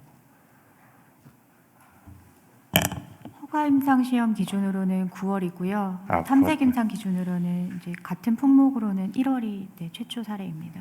그렇군요. 그래서 이게 그 인허가 기준이 만들어지고 품목금 개정 고시가 있은 다음에 올해 들어와서 이제 그 임상 시험 허가들이 좀 진행이 됐습니다. 그래서 이제 심평원 입장에서는 그 이 디지털 치료제에 대해서 본격적으로 검토를 하기 위해서는 이 디지털 치료제 자체가 가지는 임상적 효과뿐만 아니라 그 비용 편익, 비용 효과에 대한 것들도 같이 검증이 필요하다라고 말씀을 주셨고요. 그리고 이 그 환자가 얼마나 잘 사용하고 있는지 일종의 복약 수능도처럼 뭐 하는 그 일종의 리얼월드 데이터 말씀하신 것 같은데요. 그 판단 기준 마련이 필요하다라고 말씀 주셨습니다. 그리고 디지털 치료 기기에 대한 보상을 어떻게 할 것인가? 그 수가는 의료기관 그리고 약국, 요양기관에만 줄 수 있기 때문에 현재 구조가 잘 맞지 않는 문제가 있다. 그래서 이거를 개선할 필요가 있다라고 말씀 주셨습니다.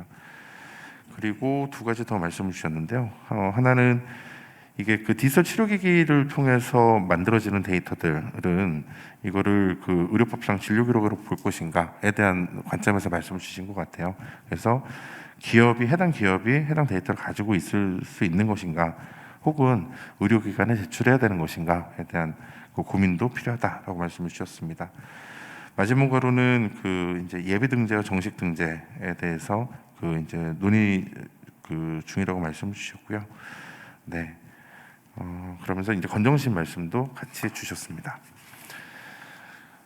네, 이렇게 요약을 하고요. 저희 김선호 관장님께서는 그 이제 사회복지 현장에서 이제 복지관을 이용하는 국민들 월 2,000명 정도가 되는데 그 중에 70% 이상이 이제 혼자 사는 그 어르신들인데 이분들이 대체로는 병원을 이용하고 계시다라는 말씀 주셨습니다.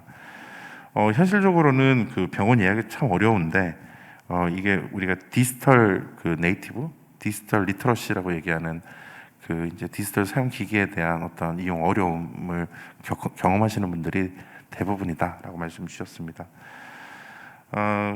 그래서 지금 복지 현장에서는 긴급 상황뿐만 아니라 운동 그리고 정서적 케어 그리고 복약지도 등을 이제 그 중재 중이신데 이 약 복용만 개선이 되어도 건강이 확연히 개선되는 것을 현장에서 확인하고 계시다고 말씀 주셨습니다. 그러면서도 이런 디지털 치료제가 그 이제 도움이 되기 위해서는 기존 사회 인프라를 좀 잘 활용했으면 좋겠다라는 의견을 주셨는데요. 이 재택 건강 관리의 필요성을 그 복지 현장에서 느끼고 있기 때문에 그 우리 장기요양보험으로 넘어가기 전에 노인 맞춤 건강 관리 서비스 혹은 돌봄 사업 등을 통해서 그런 기존 사업들과 연계해서 이 디지털 치료제에 대한 그 디지털 그 리터러시를 향상시키는 그런 그 방안들을 같이 검토해봤으면 좋겠다라고 말씀을 주셨습니다. 네, 좋은 발제와 좋은 그 토론 감사드리고요. 이제 그 저희가 한 50분 정도 시간이 남았는데요. 아까 말씀드린 것처럼 40분 정도 그 자유 토론으로 이제 전환해서 말씀을 드리도록 하겠습니다. 지금 말씀을 쭉 들으면서 4가지의 그 토론 아젠다가 좀 보입니다. 하나는 이 그 디지털 리터러시 관점에서 이 접근성을 어떻게 개선할 수 있을 것인가에 대한 얘기가 하나 있을 것 같고요. 두 번째는 그 의약품의 특성을 아까 저기 우리 권호탁 부장님도 말씀을 주셨고 우리 권희 이사님도 말씀을 주셨는데 이 디지털 치료 기기라는 것이 식약처에서 의료 기기로 다루긴 하지만 특성 자체는 의약품의 특성을 가지기 때문에 가진다라고 말씀을 주셨고요. 그리고 그러면 이 의약품의 특성을 가지는 디지털 치료제 내지는 디지털 치료 기기를 어떻게 밸리데이션 할 것인가 그리고 어떻게 밸리데이션 하고 있는가에 대한 그 아젠다가 있을 것 같고요. 세 번째가 그 어떻게 이제 수가화할 것인가 혹은 비급여 처리할 것인가 어떻게 국민들이 사용하게 할 것인가에 대한 얘기가 있을 것 같습니다. 네 번째 꼭지가 이제 기존 인프라, 그 이제 복지 시설이나 의료기관 등을 그 이제 활용해서 어떻게 그 좀 활성화시킬 수 있을까에 대한 얘기, 그리고 이런 것은 지금 심평원에서 어떻게 바라보는지에 대해서도 말씀 나눠볼 수 있을 것 같습니다.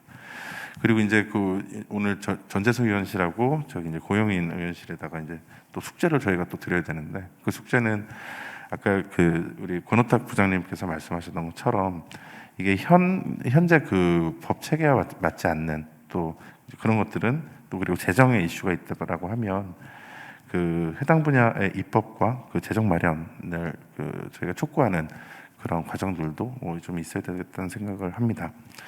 자, 그러면 첫 번째 꼭지에 대해서 이 디지털 리터러시에 대해서 그 이 접근성을 어떻게 개선할 수 있을까? 사실 지금 이 꼭지하고 아까 마지막으로 말씀드렸던 기존의 그 뭐 돌봄 사업을 포함해서 여러 가지 이제 그 사회 사업으로 진행되고 있던 인프라들을 어떻게 이렇게 매시업해서 좀 활용할 수 있을까에 대한 얘기가 같은 맥락에 있는 얘기 같긴 하거든요. 그래서 요건에 대해서 먼저 한 10분 정도 말씀 나누도록 하겠습니다.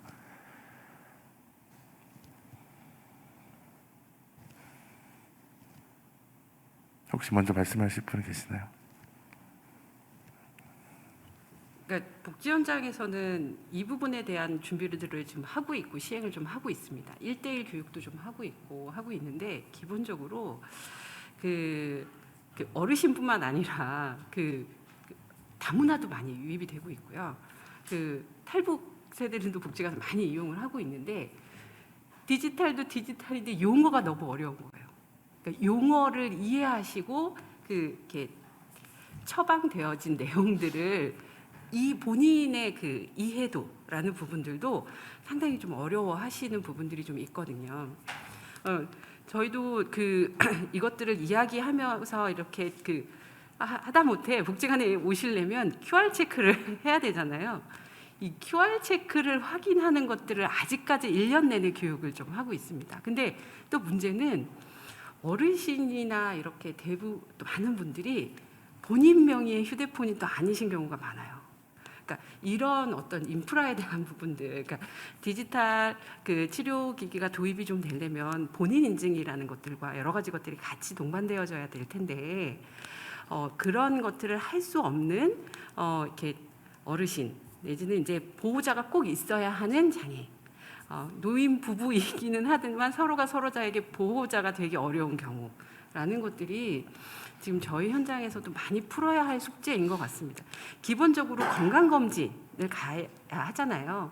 근데 어르신 같은 경우에는 건강검진을 이렇게 수면검사를 해야 되는 경우가 있어서 동행을 같이 보호자가 해야 되는데 그렇게 하지 못하는 경우들이 있어서 상당히 이 부분에 대한 부분도 저희가 연간 계획이라는 것들을 좀 세우고 있거든요. 그러니까 이런 어떤 디지털 취약계층이나 여러 가지 부분들에 있어서 복지 현장에서는 교육이나 어떤 체험존이나 이런 것들을 통해서 계속 접촉점을 넓히고 있는 부분들을 계속 좀 활성화해야 되는 부분들이 있는데 워낙 고가의 기기들이나 이런 부분들이 좀 있기 때문에 참 적용하는 데 있어서는 또 여러 가지 현실적인 어려운 부분들, 스마트폰 정도에 대한 활용도를 높일 수 있는 부분들에 대한 것들로 좀 제한되어 있지 않나라는 생각이 좀 들고요.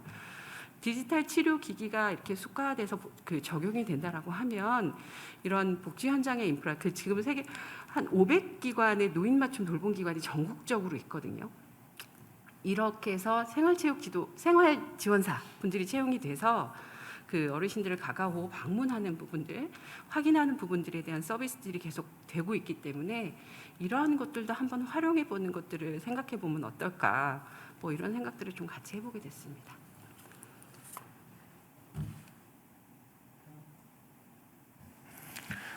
네, 혹시 배하숙 교수님. 접근성에 대한 사용 방법에 대한 우리가 교육에 대한 부분은 상당히 중요한 부분이거든요. 어떤 우리가 디바이스를 주던 간에 그게 특히 이제 약 같은 경우는 본인이 먹으면 그만이지만 이 디지털 디바이스라는 거는 본인이 훈련을 하고 평가를 하고 하는 것들을 스스로 해야 돼서 그것이 피드백이 됐을 때 효과가 나타나는 거기 때문에 그 부분에 대한 교육은 말씀하신 대로 노인분들 잘 못하시는 경우가 되게 많습니다. 그래서 저희가 개발을 할 때 과연 이걸 어떤 스텝을 이렇게 최소한으로 줄여서 자동화되게끔 이렇게 개발 단계에서 그것도 고려를 하는 것이 굉장히 필요할 것 같고요. 그래서 저는 이제 아까 이제 제가 발표한 내용 중에 동작 인식 부분은 그냥 이런 간단한 USB 같은 디바이스에다가 그냥 스마트 TV에 꽂으면 알아서 자동으로 실행이 되면서 거기서 안내 지침이 나오고 그걸 따라서 행위를 하면 그게 동작이 인식이 되고 동작의 정확도, 그걸 또 언제 몇 분 동안 어떻게 했다, 이런 것들을 이제 AI를 이용해서 분석을 해서 그 피드백을 의사한테 다시 주면 그 의사가 그걸 보고 또 다음 단계에 운동을 처방하고 이런 걸로 지금 고민을 하고 있거든요. 그래서 사용자 입장에서 그거를 아주 쉽게끔, 그러니까 손이 전혀 가지 않게끔 하는 그런 것들을 어떻게 만들 거냐 하는 부분들이 굉장히 중요한 포인트라고 생각을 하고 있습니다. 그래서 그런 것들을 고민을 하면서 지금 연구를 진행을 하고 있습니다. 네, 권의사님께 좀 질문을 드리고 싶은데요. 지금 이게 아까 두 번째 꼭지하고도 지금 이어지는 얘기일 것 같아요. 어떻게 밸리데이션 할 것인가에 대한 얘기. 근데 이게 개발 시에 사용성에 대한 평가, 방금 배하숙 교수님께서 사용성에 대한 평가를 어떻게 할 것인가, 그리고 이거를 서비스를 사용하고 본인이 피드백을 해야 되는 그런 수동의 방식이 있을 것 같고, 어떤 기기를 통해서 자동화된 피드백 방식들도 있을 것 같은데요. 지금 현재 임상 시험, 확정 임상은 어떤 식으로 되고 있나요?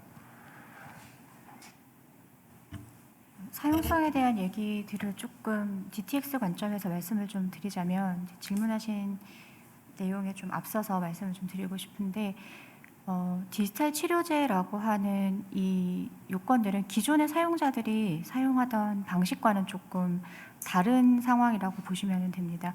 기존에 저희가 뭐 카카오톡을 쓴다라든지 이제 모바일 베이스 여러 가지 서비스를 쓸 때에는 사용자가 주도권을 가지고 있는 서비스이기는 합니다. 그래서 사용자가 사용성을 극대화해서 종국에는 이제 필요한 것들을 이제 가져가게 되는 사용자 주도의 제품이라고 볼 수 있는데요. DTX라고 하는 이 제품은 제품의 특성상 치료의 목적을 가지고 있습니다. 치료의 목적을 가지고 있다라는 거는 사용자에게 의도된 행위를 하도록 해서 효과를 이제 끄집어내야 되는 이제 조금은 아이러니한 상황이기는 하고요. 그렇기 때문에 이런 DTX를 저희가 이제 개발을 하고 구성을 했을 때 사용자 특성을 고려해서 심리스하게 만들어야 되기는 하지만 의도된 치료 효과들을 어떻게 전달할 것이냐에 대한 부분을 또 무시할 수는 없는 상황이기는 합니다. 이제 그렇기 때문에 최소한의 단계들을 저희가 조금 줄이려고 하는 것들, 아까 교수님 말씀하신 것처럼 이제 한 큐에 다른 것들이 자동 실행될 수 있는 것들로 이제 좀 축약한다라든지에 대한 부분들을 가지고 있고요. 이게 사용성 평가에 대한 부분들은 현재로서는 이제 규제화되어 있지는 않다라고 볼 수 있습니다. 지금 식약처 허가에 대한 부분들도 저희가 보게 되면은 1차적으로는 효과에 대한 유효성에 대한 평가들을 가장 먼저 하게 되어 있고요. DTX에 대한 부분들을 저희가 엄격한 임상 증거를 가져야 되고 사용자들에게 지속 사용 가능한 것들을 요건으로 갖춰야 된다라고 여러 기관들이나 이런 데서 말씀들을 하고 계시는데 규제기관에서의 지금 유효성 평가에 대한 것들을 허들을 넘고 나면은 사용자들에게 지속 사용을 어떻게 하게 할 것인가에 대한 이제 사용성 평가하고 동기에 대한 부분들은 시판 후에 지금 리얼월드 데이터들을 통해서 실은 자동 시장 논리에 따라서 이제 사용자들에게 평가를 받고 있게 하는 형태로 지금 되어 있기는 하고요. 이게 각 제품의 특성상 그리고 사용자들이 이 치료제를 사용하는 사용자들의 특성이 또한 다릅니다. 질환의 특성이 다르고 또 델리버리하고 있는 이제 제품의 IoT 기술들이 다들 다르기 때문에 어떤 식의 사용자 평가들을 할 것인가에 대한 부분들은 또 추가로 논의가 되어야 하거나 아니면 지금 현재로서의 좀 일단은 시범 케이스들이 이제 시장에 나오게 될 텐데 그때에 이 제품들이 어떻게 시장에서 평가되고 있고 데이터들이 어떤 식으로 검증되어서 모아지는 것들이 어떤 것들이 있는 건가에 대한 것들을 조금은 중지를 또한 모아보는 자리들이 또 필요하지 않을까 생각을 합니다. 권은탁 부장님께 이제 좀 질문을 드렸으면 좋겠는데요. 지금 식약처나 심평원에서 고가 의약품 같은 경우에 이제 복약한 뒤에 이제 생체 징후들에 대해서 우리가 리얼월드 데이터라고 하는 것을 보고받는 준비가 되고 있잖아요. 그래서 식약처에서도 관련된 지금 기술 규격 같은 것들도 만들었고 곧 시행하는 걸로 제가 알고 있는데 혹시 시행을 하고 있나요 지금? 네, 심평원에서 지금 리얼월드 데이터가 관련돼서 이제 데이터 분석들을 하고는 있는데 사실은 이제 리얼월드는 진짜 리얼월드는 사실은 아니죠. 그러니까 이게 시간 차이가 있기는 합니다만 저희가 이제 특정 의약품들의 수능도를 확인하기 위한 데이터들을 지금 모아서 분석하고 있고 그런 것들 이제 최근에 이제 발표를 시작하기 했습니다. 그래서 진행을 하고는 있는데 아직 많은 양의 약들을 시행하지는 않고 있고요. 이제 천천히 시작하는 단계라고 보시면 됩니다. 그게 지금 의료의 질평가 체계로 바뀌는 과정에서 이루어지는 일련의 작업이다라고 이해해도 될까요? 네, 그렇게 보시면 될 것 같습니다. 아까 이제 기존 기술과의 차이점에 대해서 좀 말씀을 드리고 싶은 게 그런 겁니다. 지금 현재 치료 효과가 되어 있는 약을 우리가 처방을 하고 그 다음에 한 달 있다, 두 달 있다 경과를 보는데 사실 그 환자분의 약에 대한 수능도가 얼마인지를 정확하게 잘 몰라요. 그냥 좋아졌습니까, 나빠졌습니까, 기능 평가하고 혈액 검사해서 그걸로 우리가 이제 병원에서 팔로우를 하지만 그런 데이터가 다 가지는 않거든요. 근데 DT 같은 경우에는 저희가 그 약을 주는 게 아니거든요. 그러니까 예를 들어서 우울증 같은 거 이제 DT로 처방을 하게 되면 일정한 영상을 이제 보라고 시그널을 주고 그 정해진 화면을 환자가 노출이 되는 거죠. 일정한 시간 동안 이렇게 노출이 되고 그걸 한 달 후, 두 달 후 평가했을 때 우울 지표가 얼마나 좋아졌느냐 가지고 평가를 해서 이제 처방을 하는 거거든요.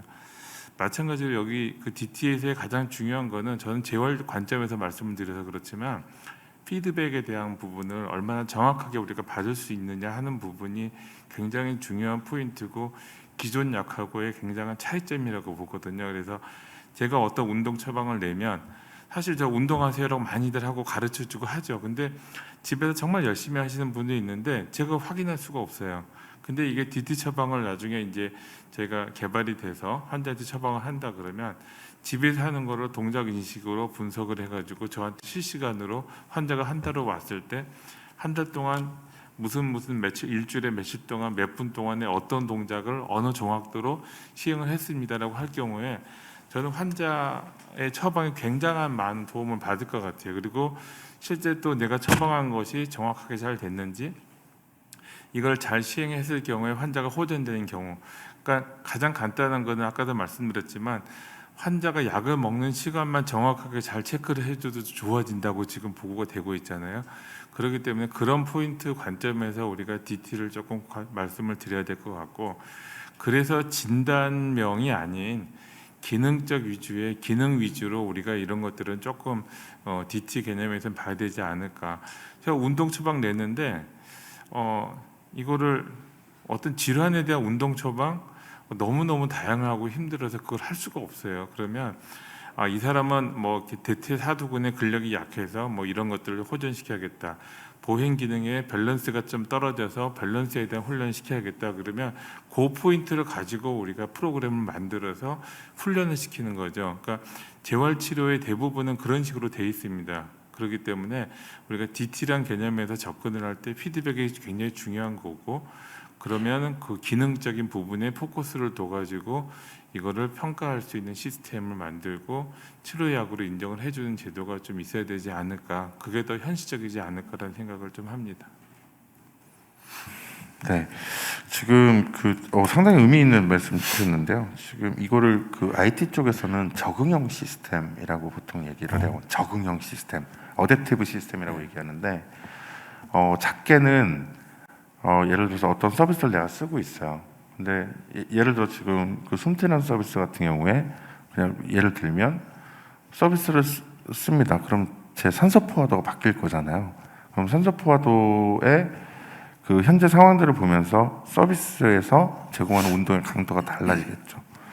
이런 것들을 적응형 시스템이라고 하는데, 이걸 좀 큰 개념에서 얘기하면 이 서비스를 사용하면서 만들어진 데이터들을 의료인들이 적극적으로 소비할 수 있게끔 피드백 드릴 수 있게끔 그렇게 구성이 돼야 된다라고 말씀 주시는 걸로 제가 이해가 되고, 그걸 통해서 다음번에 그럼 이걸 어떻게 처방할 것인가, 혹은 이 서비스가 아니라 다른 서비스를 처방할 것인가, 의약품 선택하는 것처럼 그런 시스템 자체도 거버넌스 차원에서 상당히 중요하다라고 말씀 주신 걸로 이해가 됐습니다. 그렇게 되면 이게 좀 전에 우리 권호탁 부장님께서 고가 의약품에 대해서 이제는 지금 준비하고 있는 단계라고 말씀을 주셨는데, 이제 위원회 같은 데들 이제 들어와서 보다 보니까 그 리얼월드 데이터 자체를 받아서 그거를 평가하겠다라는 정책 방향을 분명히 쓴 것 같고, 그거에 대해서 여러 가지 이제 실무 작업들이 진행이 되고 있는 걸로 제가 알고 있는데, 그러면 그런 체계를, 의약품에 있는 그런 체계를 이 DTX 쪽 체계로 이렇게 좀 적용시키는 거에 대해서는 어떻게 생각하십니까?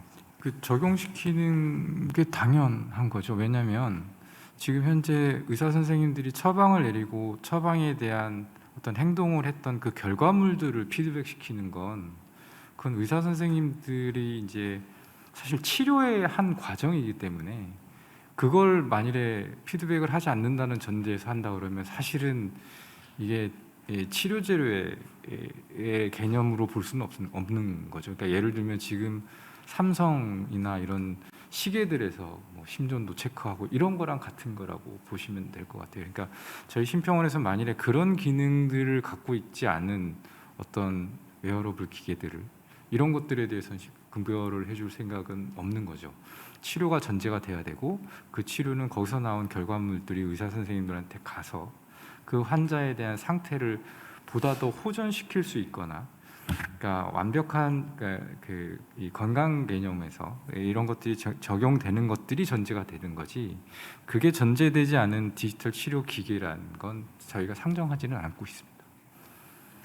그 아까 우리 권우탁 부장님하고 권희 의사님 말씀하셨던 내용 중에 그 우리 독일의 그 정확히 그게 무슨 법이죠? 제가 법령 이름 영어로만 기억이 나서 디가라는 것이 보면은 그 이제 우리나라로 따지면 시행령 같은 거죠. 네, 시행령, 법령인가요?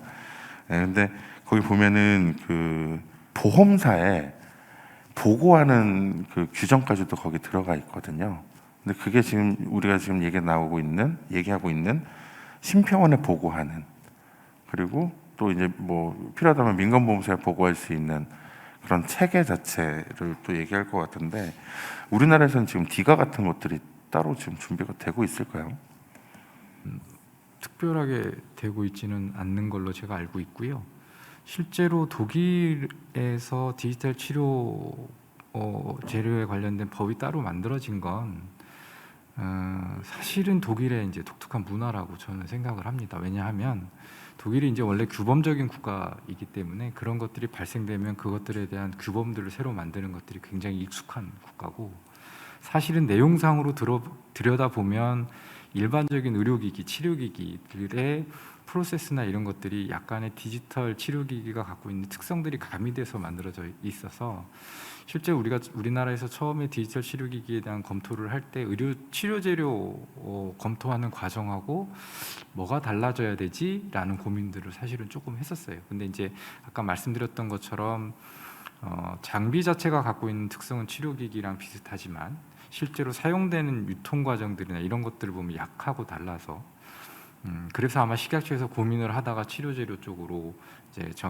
분류를 했던 걸로 저희들이 이제 알고 있는데, 그래서 우리나라에서는 아마 제 생각에는 심평원에서 만일에 이제 이게 수가를 결정하는 구조들에서 지금 뭐 약평이나 치료재료위원회나 이런 것처럼 디지털 치료기기의 특성에 맞는 별도의 위원회에서 일단 결정을 하고 거기에 맞는 기준들을 만들어서 이 프로세스나 이런 것들은 치료재료 혹은 뭐 약과 같은 프로세스를 밟지 않을까라는 생각이고, 별도의 규정을 새로 만든다는 거는 조금 그럴까요? 잘 그것까지는 잘 모르겠습니다. 네.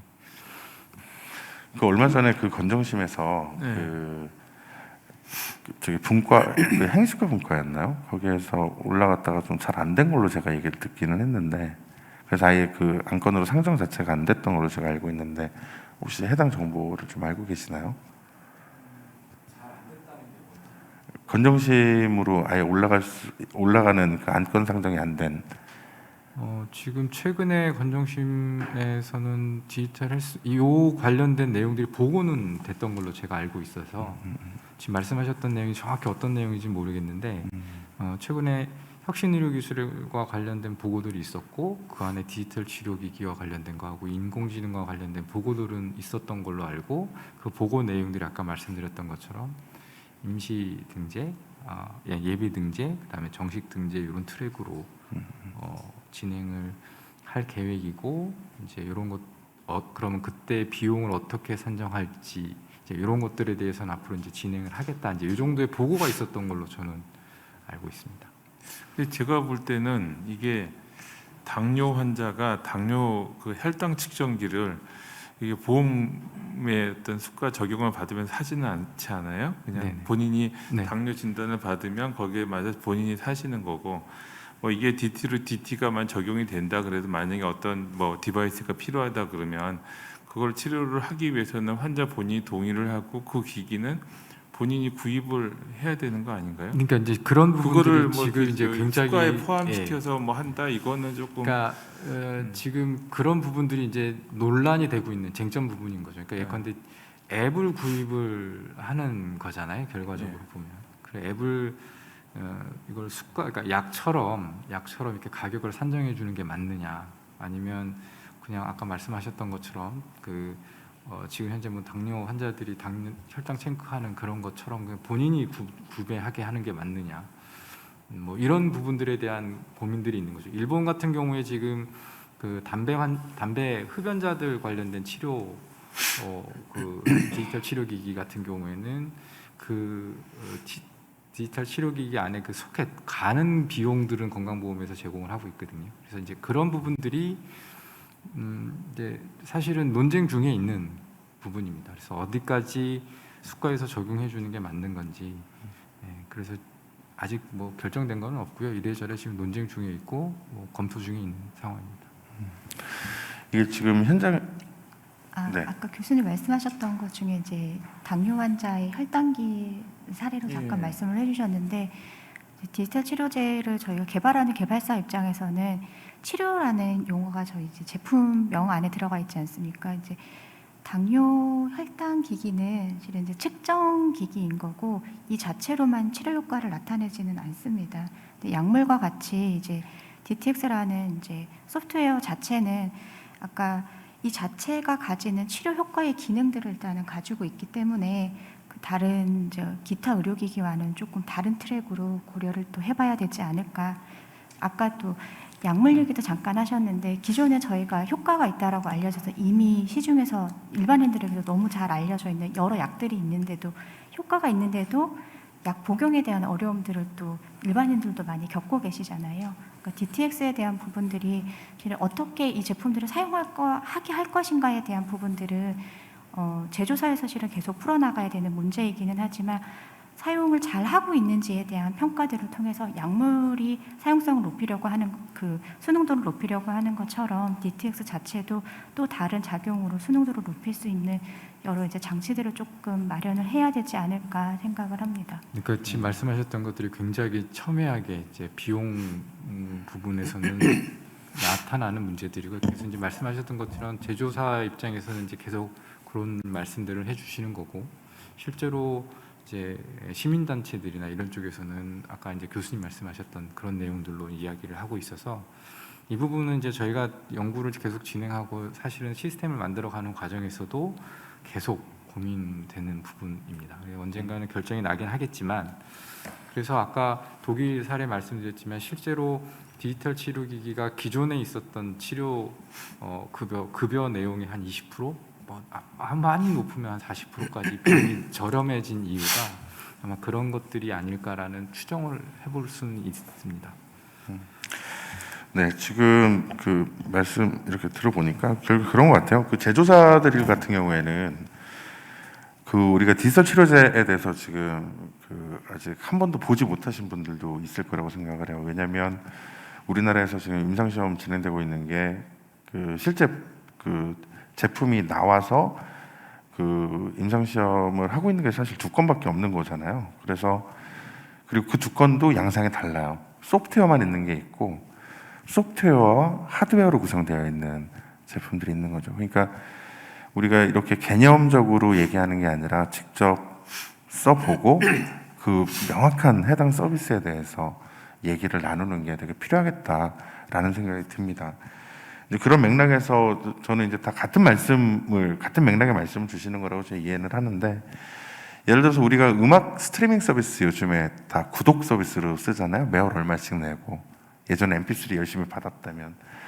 지금 이런 그 디지털 치료제 같은 경우에는 이제 회사들을 만나보면 다 구독 서비스의 개념으로 지금 그 설계를 하고 있더라고요. 그런데 그 환자의 현재 상태를 모니터링해서 아까 적응형 시스템으로서 동작하게 하기 위해서 필요한 의료기기, 요거는 아까 우리 배하석 교수님 말씀하신 것처럼 혈당 측정기 사는 것처럼 사용자가 구입할 수 있게끔 보통 그렇게 나눠서 설계를 하더라고요.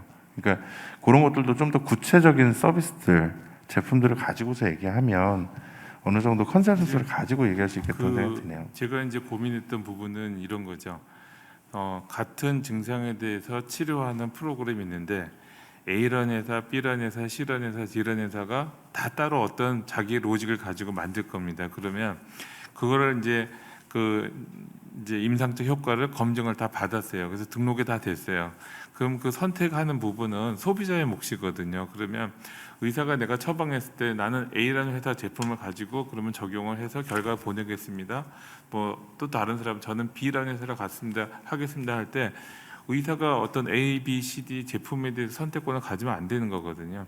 이거는 그냥 그 소비자가 선택하는 부분이고 그 부분에 대한 것들을 소비자가 선택해서 내가 DT를 뭐가 이제 처방 받은 걸 시행하겠습니다. 그러면 거기에 관련된 제품은 소비자가 결정하는 게 맞지 않을까라는 생각을 좀 해서 말씀을 드린 겁니다. 그 부분. 그러니까 지금 교수님 말씀하셨던 것처럼 이제 만일에 그게 지금 교수님 말씀하신 게 아닌 예를 들면 의사 선생님이 어느 것들을 하나 지정을 하신다라고 하면 이제 약하고 똑같은 형태의 것들이 또 발생될 수가 있는 여지가 있는 거죠. 그러니까 제가 최근에 유넵스 쪽에 선생님 그 개발하시는 교수님하고 이제 다른 걸로 이야기를 하다가 말씀을 드렸던 어쨌든 이게 제품이기 때문에 시장 도태가 될 수밖에 없는 제품들도 분명히 있을 거거든요. 근데 그거에 대한 선택은 분명히 소비자가 할 수밖에 없는 거고 소비자 입장에서는 자기의 이제 취향에 맞는 것들을 선택할 수 있는 기회들을 제공해 주는 거가 맞는 거라고 판단이 됩니다.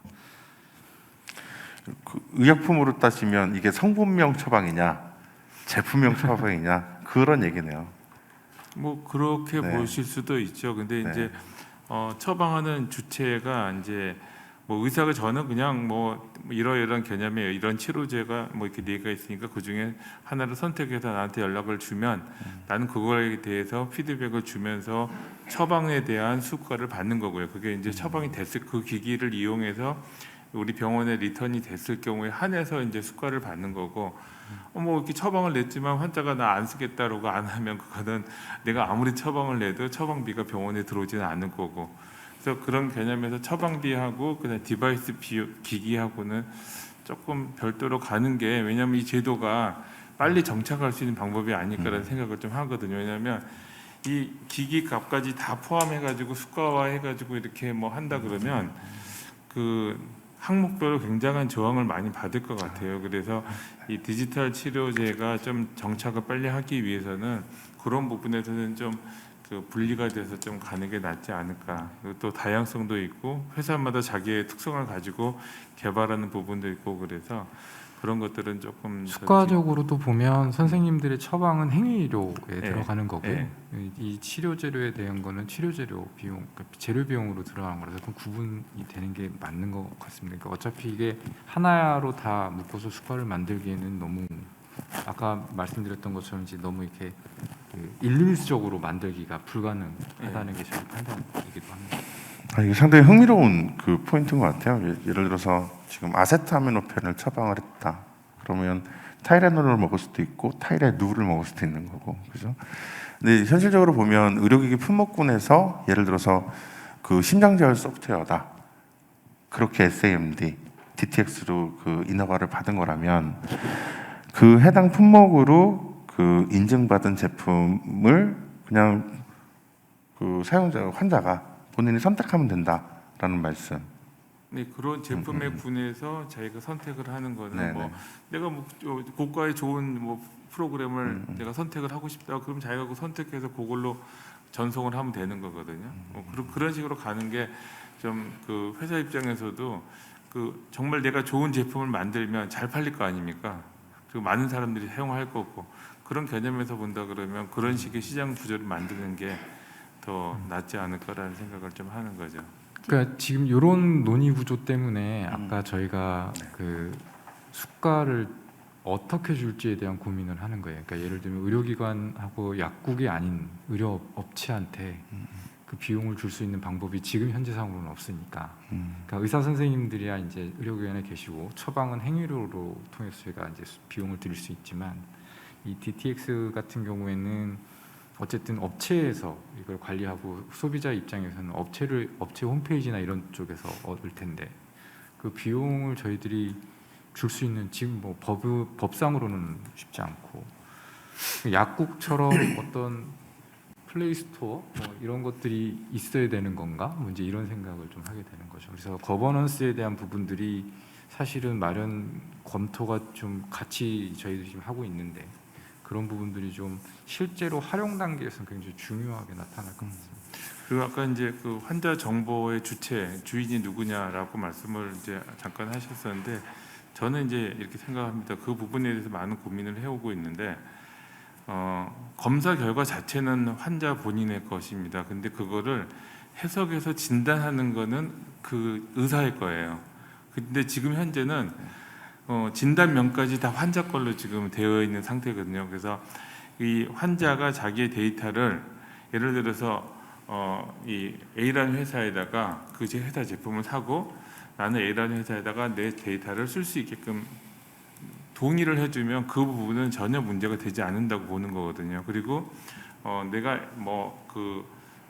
어떤 병원에 가서 S라는 병원에 가서 치료를 받았으니까 내 데이터를 그 병원에 전송을 해주십시오라고 하면 이 개인정보에 대한 문제는 저는 별로 없다고 봐요. 그리고 그러면 회사에서 어떤 일을 해야지 환자 데이터를 많이 받을 거냐?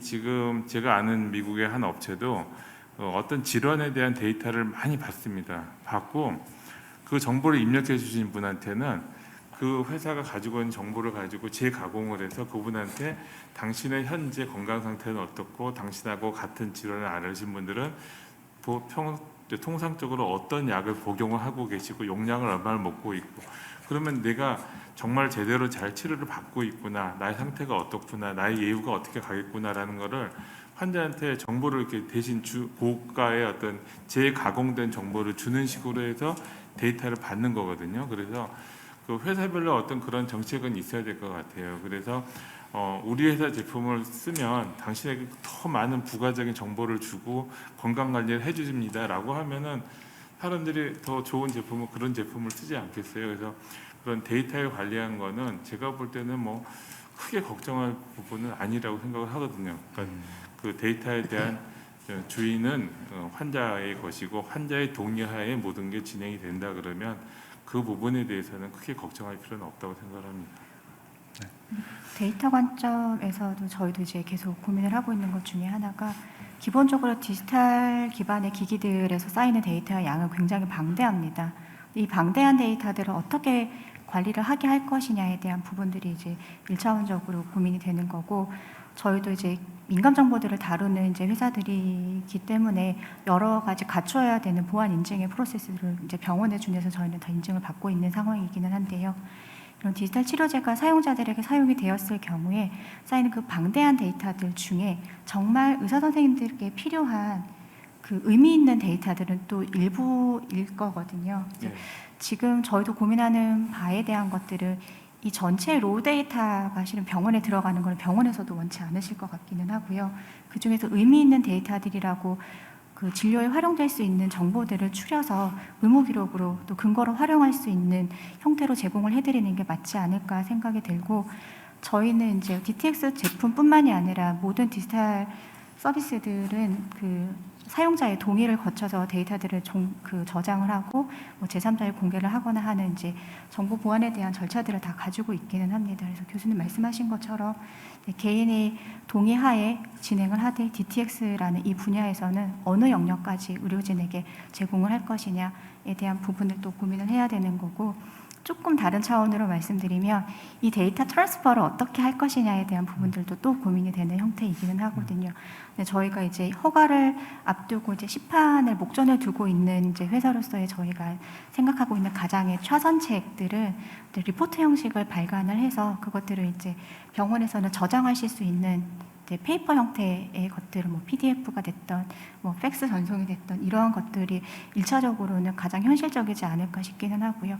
EMR이랑 연계가 돼서 교수님들이 보시고자 하시는 형태로 소팅할 수 있거나 조금은 다시 병원 내에서 진료 현장에서 내가 보기 편한 방법으로 재가공할 수 있는 형태까지의 파일 형식으로 전송이 될 수 있다면 가장 좋기는 하겠지만 아직 그에 대한 부분들은 이제 논의가 또 따로 필요하지 않을까 생각이 되긴 합니다. 그리고 아까 교수님이 말씀하셨던 것 중에 그 사용자들이 정말 이 서비스들을 뭐 한 질환에서 뭐 서너 가지의 DTX 제품이 있을 경우에 어떤 제품을 써야 할 건지에 대한 이제 선택권들을 의료진이 아닌 환자에게 제공을 해주게 된다라고 했을 경우에는 저희도 객관적으로는 이제 사용자들에 대한 피드백들을 일차적으로 가지고 있으면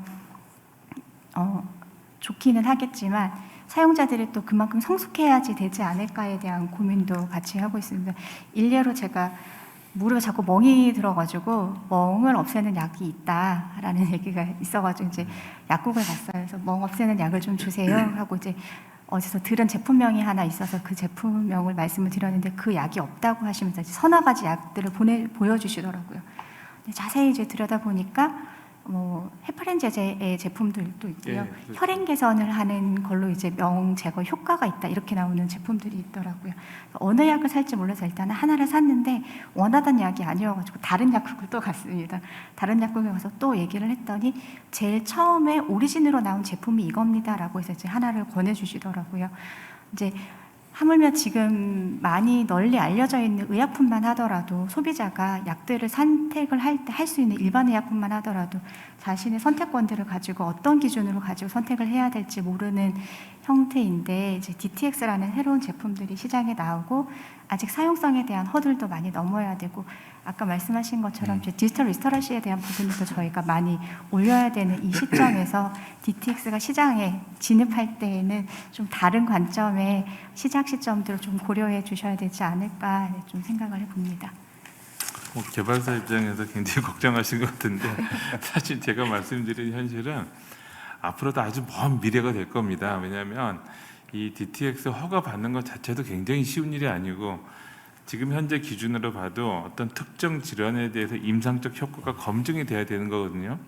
이거를 쉽게 할 수 있는 경우 없습니다. 그리고 카피해가지고 이걸 할 수 있는 것도 아니기 때문에 서로 아주 다른 어떤 이론적 베이스를 가지고 또 만들어야 되는 부분이기 때문에 허가를 받으려면 그래서 그런 부분에 대해서 너무 이렇게 걱정하실 필요는 없을 것 같고요. 아까 말씀하신 것 중에서 저도 이제 하나 걱정은 제 데이터하고 회사하고 데이터는 저는 별로 어렵지 않다고 봐요. 제가 그냥 동의해주고 회사에서 어떤 부가가치된 재가공된 정보를 제공해서 건강관리 해주겠다 그러면 또 회사 데이터 보낼 거예요. 그냥 혈압 정보도 보내고 당뇨 보내는 거 쉽지 않아요. 쉽죠. 근데 이거를 병원에 보내는 건 또 다른 문제예요. 그러니까 회사를 통해서 이렇게 보내든지 개인이 보내든지 병원에서 그 데이터를 받아서 어떻게 관리할 거냐 이 부분은 저희가 아직까지 해결하지 못한 문제고 굉장히 심각한 문제 여러 가지 문제가 발생할 수 있습니다. 그래서 그 부분에 대한 것들도 앞으로 해결이 돼야지만이 이 DT가 제대로 순환이 돼서 가는 게 되는 거죠. 왜냐하면 아까 말씀드렸듯이 제가 볼 때 가장 중요한 거는 이 데이터의 피드백이 의사한테 어떻게 가냐가 굉장히 중요한 부분이기 때문에 그 부분에 대한 것들이 정리가 잘 안 된다 그러면 이거는 아마 활용이 어려울 수도 있다라는 생각을 합니다. 말씀하셨던 것 중에 좀 조금은 더 고민을 해야 되는 건 사실은 정보 주체가 될 수 있느냐인 거예요. 그러니까 예를 들면 제조업체가 정보를 관리할 수 있는 주체로서 규범적으로 가능한지에 대한 판단은 제가 지금 그냥 넌트 생각하기에 그리 쉬울 것 같지는 않거든요. 네, 그래서 회사가 그러니까 저희가 이제 이 정보에 수집되는 정보를 어떻게 해야 되는지에 대한 고민을 했던 건 뭐냐면 업체 입장에서는 그런 데이터들이 많아야 그 앱을 디벨롭 시킬 수 있을 텐데 제가 생각하기에 업체가 그 정보를 갖고 있는 것 자체가 우리나라 법에서는 지금 안 될 것 같거든요. 그렇기 때문에 업체 입장에서는 단순하게 환자들이 했던 데이터들을 의사 선생님한테 전달해주는 역할만 하게 할 수 있는 건가? 이제 이런 고민이 들고 그렇다면 이것을 공인해서 관리할 수 있는 게 필요한 건가? 아니면 이게 의사 선생님들이 있는 병원에서 관리를 해야 되는 건가? 근데 아까 말씀하셨던 것처럼 병원에서 그 관리하기가 굉장히 쉽지 않을 겁니다. 그러니까 그렇게 되면은 이 DTX를 병원에서는 안 사용하려고 할 수도 있고요. 그러니까 이런 부분들에 대한 고민들이 사실은 그 그림 그리기는 되게 쉬운데 규범적으로는 지금 굉장히 쉽지 않은 허들일 겁니다. 그래서 제가 개인정보 관련된 법률들 한번 슬쩍 보면서 느꼈던 건데 이게 현상적으로 나타났을 때는 굉장히 큰 장애 요인으로 작용할 수 있겠다라는 생각은 하고 있습니다. 네. 이건 이제 수가랑 다르게. 좋습니다. 근데 오늘 그 논의 내용들 자체가 상당히 지금 품질이 높습니다. 그래서 사장으로서 아주 그냥 뿌듯하고요. 네. 참고로 저는 개인정보보호위원회 위원입니다. 근데 지금 말씀하신 내용은 그 IT 업계에서 한 20년 전부터 그 고민을 해왔던 그 아젠다고, 뭐 네이버가 서비스를 제공하면서 네이버 사용자의 데이터를 네이버가 그 이제 관리하고 있는 것은 사실은 누구도 지금 얘기하고 있지 않죠. 당연히 하고 있는 거기 때문에 그 지금 그 고민을 다르게 그 풀어서 표현하면 DTX의 서비스 제공 주체가 누구인가, 회사인가 병원인가, 이게 이렇게 흘러갈 수도 있는 거라. 네이버하고는 조금 다른 게 네. 네이버는 일반 정보고 이거는 민감 정보이기 때문에 이게 네이버하고 일반적인 뭐 업체들하고는 좀 다를 거예요. 이게 다르게 가는 게 또 맞는 거고, 그래서 이 부분은 개인정보보호위원회 차원에서도 고민을, 그러니까 민감 정보를 가지고 해본 적은 아마 없을 거라고 제가 생각이 좀 들고요. 이 부분은 아마 그러니까 의료 쪽에 법률을 하셨던 분들은 아마 이제 분명히 한번 이의 제기를 하지 않을까 네, 생각합니다. 그럴 수 있죠. 의료법에서 얘기하는 것은 의료기관 내에서 만들어진 데이터는 의료법상 진료기록으로 다루게 되어 있는데, 지금 우리가 지금 얘기 나누는 것은 의료기관 바깥에서 환자들이 만들어내는 데이터이기 때문에 이거는 개법법상 개인정보에 해당하는 거는 그냥 법률상 명확한 얘기입니다. 다만 지금 이제 새로운 얘기들을 우리가 지금 하고 있는 거기 때문에 한 번쯤 컨센서스를 이루기 고민이 위한, 좀 필요한 그럼요, 고민을 해봐야 되는 상황이라고 생각을 합니다. 자, 이제 시간이 다 돼서 이제 좀 마무리를 하면은요, 그 지금 오늘 그 정말 많은 얘기들이 나왔기 때문에 아까 제가 요약했던 것처럼 요약을 하면은 그 자체가 시간이 워낙 오래 걸릴 것 같습니다. 근데 오늘 두 가지 다음 그 논의 아젠다가 또 보이는 게 있어요. 뭐냐면 하나는 이 디지털 치료제를 구성하는 여러 가지 스테이크홀더들, 그 스테이크홀더들의 아레나를 어떻게 할 것인가, 역할과 책임을 어떻게 할 것인가, 그리고 그 거버넌스는 어떻게 구성할 것인가에 대한 얘기가 있을 것 같고요. 또 하나가 그 이 디지털 치료제라는 것이 만들어지면서 그 이제 생성되는 데이터들, 이 해당 데이터들에 대한 관리 주체, 그리고 그 위탁 동의 같은 것들은 어떻게 처리하면 좋을 것인가에 대한 두 가지 논의가 그 다음 논의 아젠다로 또 설정이 될 것 같습니다. 그리고 이제 부연해서 한 가지만 더 말씀드리면, 그 얼마 전에 그 대한약사회 쪽 사람들을 만나봤는데 그쪽에서 약국의 역할에 대해서 고민들이 많습니다. 그래서 약국이 그 일종의 그 건강 사랑방의 개념으로 동네에서 이렇게 역할을 하기를 바라는데, 어쩌면은 아까 그 권호탁 부장님께서 고민하시는 그 이제 그 건강보험법상 요양기관만이 수가를 지급받을 수 있다라는 조항에서 역할의 약국의 역할 규정에 따라서 그런 것들이 좀 어쩌면은 수월하게 풀릴 수도 있겠구나 싶은 생각도 듭니다. 요건도 오늘 이 토론회를 통해서 그 이제 도출된 두 가지 안건 중에 스테이크홀더들에 관 그 R&R 거버넌스 차원에서 한번 포함시켜서 다시 한번 재논의하는 자리를 한번 만들어 보도록 하겠습니다. 오늘 그 2시간에 걸쳐서 그 행사가 있었습니다. 그리고 오늘 이 전재수 의원실에서 진행했던 그 규제개혁 연속 토론회 3회차 행사가 이제 모두 마무리가 되는 자리입니다. 요즘 오미크론 때문에 그 뭐 확진자 지금 7,000명 넘어가고 8,000명에 육박하는 상황인데요. 이런 엄중한 그 상황에서도 우리가 먼 걸음 해주셔서 정말 감사드리고, 그 저희가 아무래도 이제 올해 넘어서 이제 내년에 뵙게 되겠네요. 네, 올 한 해 정말 고생 많으셨고요. 건강하시고 새해 복 많이 받으시기 바랍니다. 고생 많으셨습니다.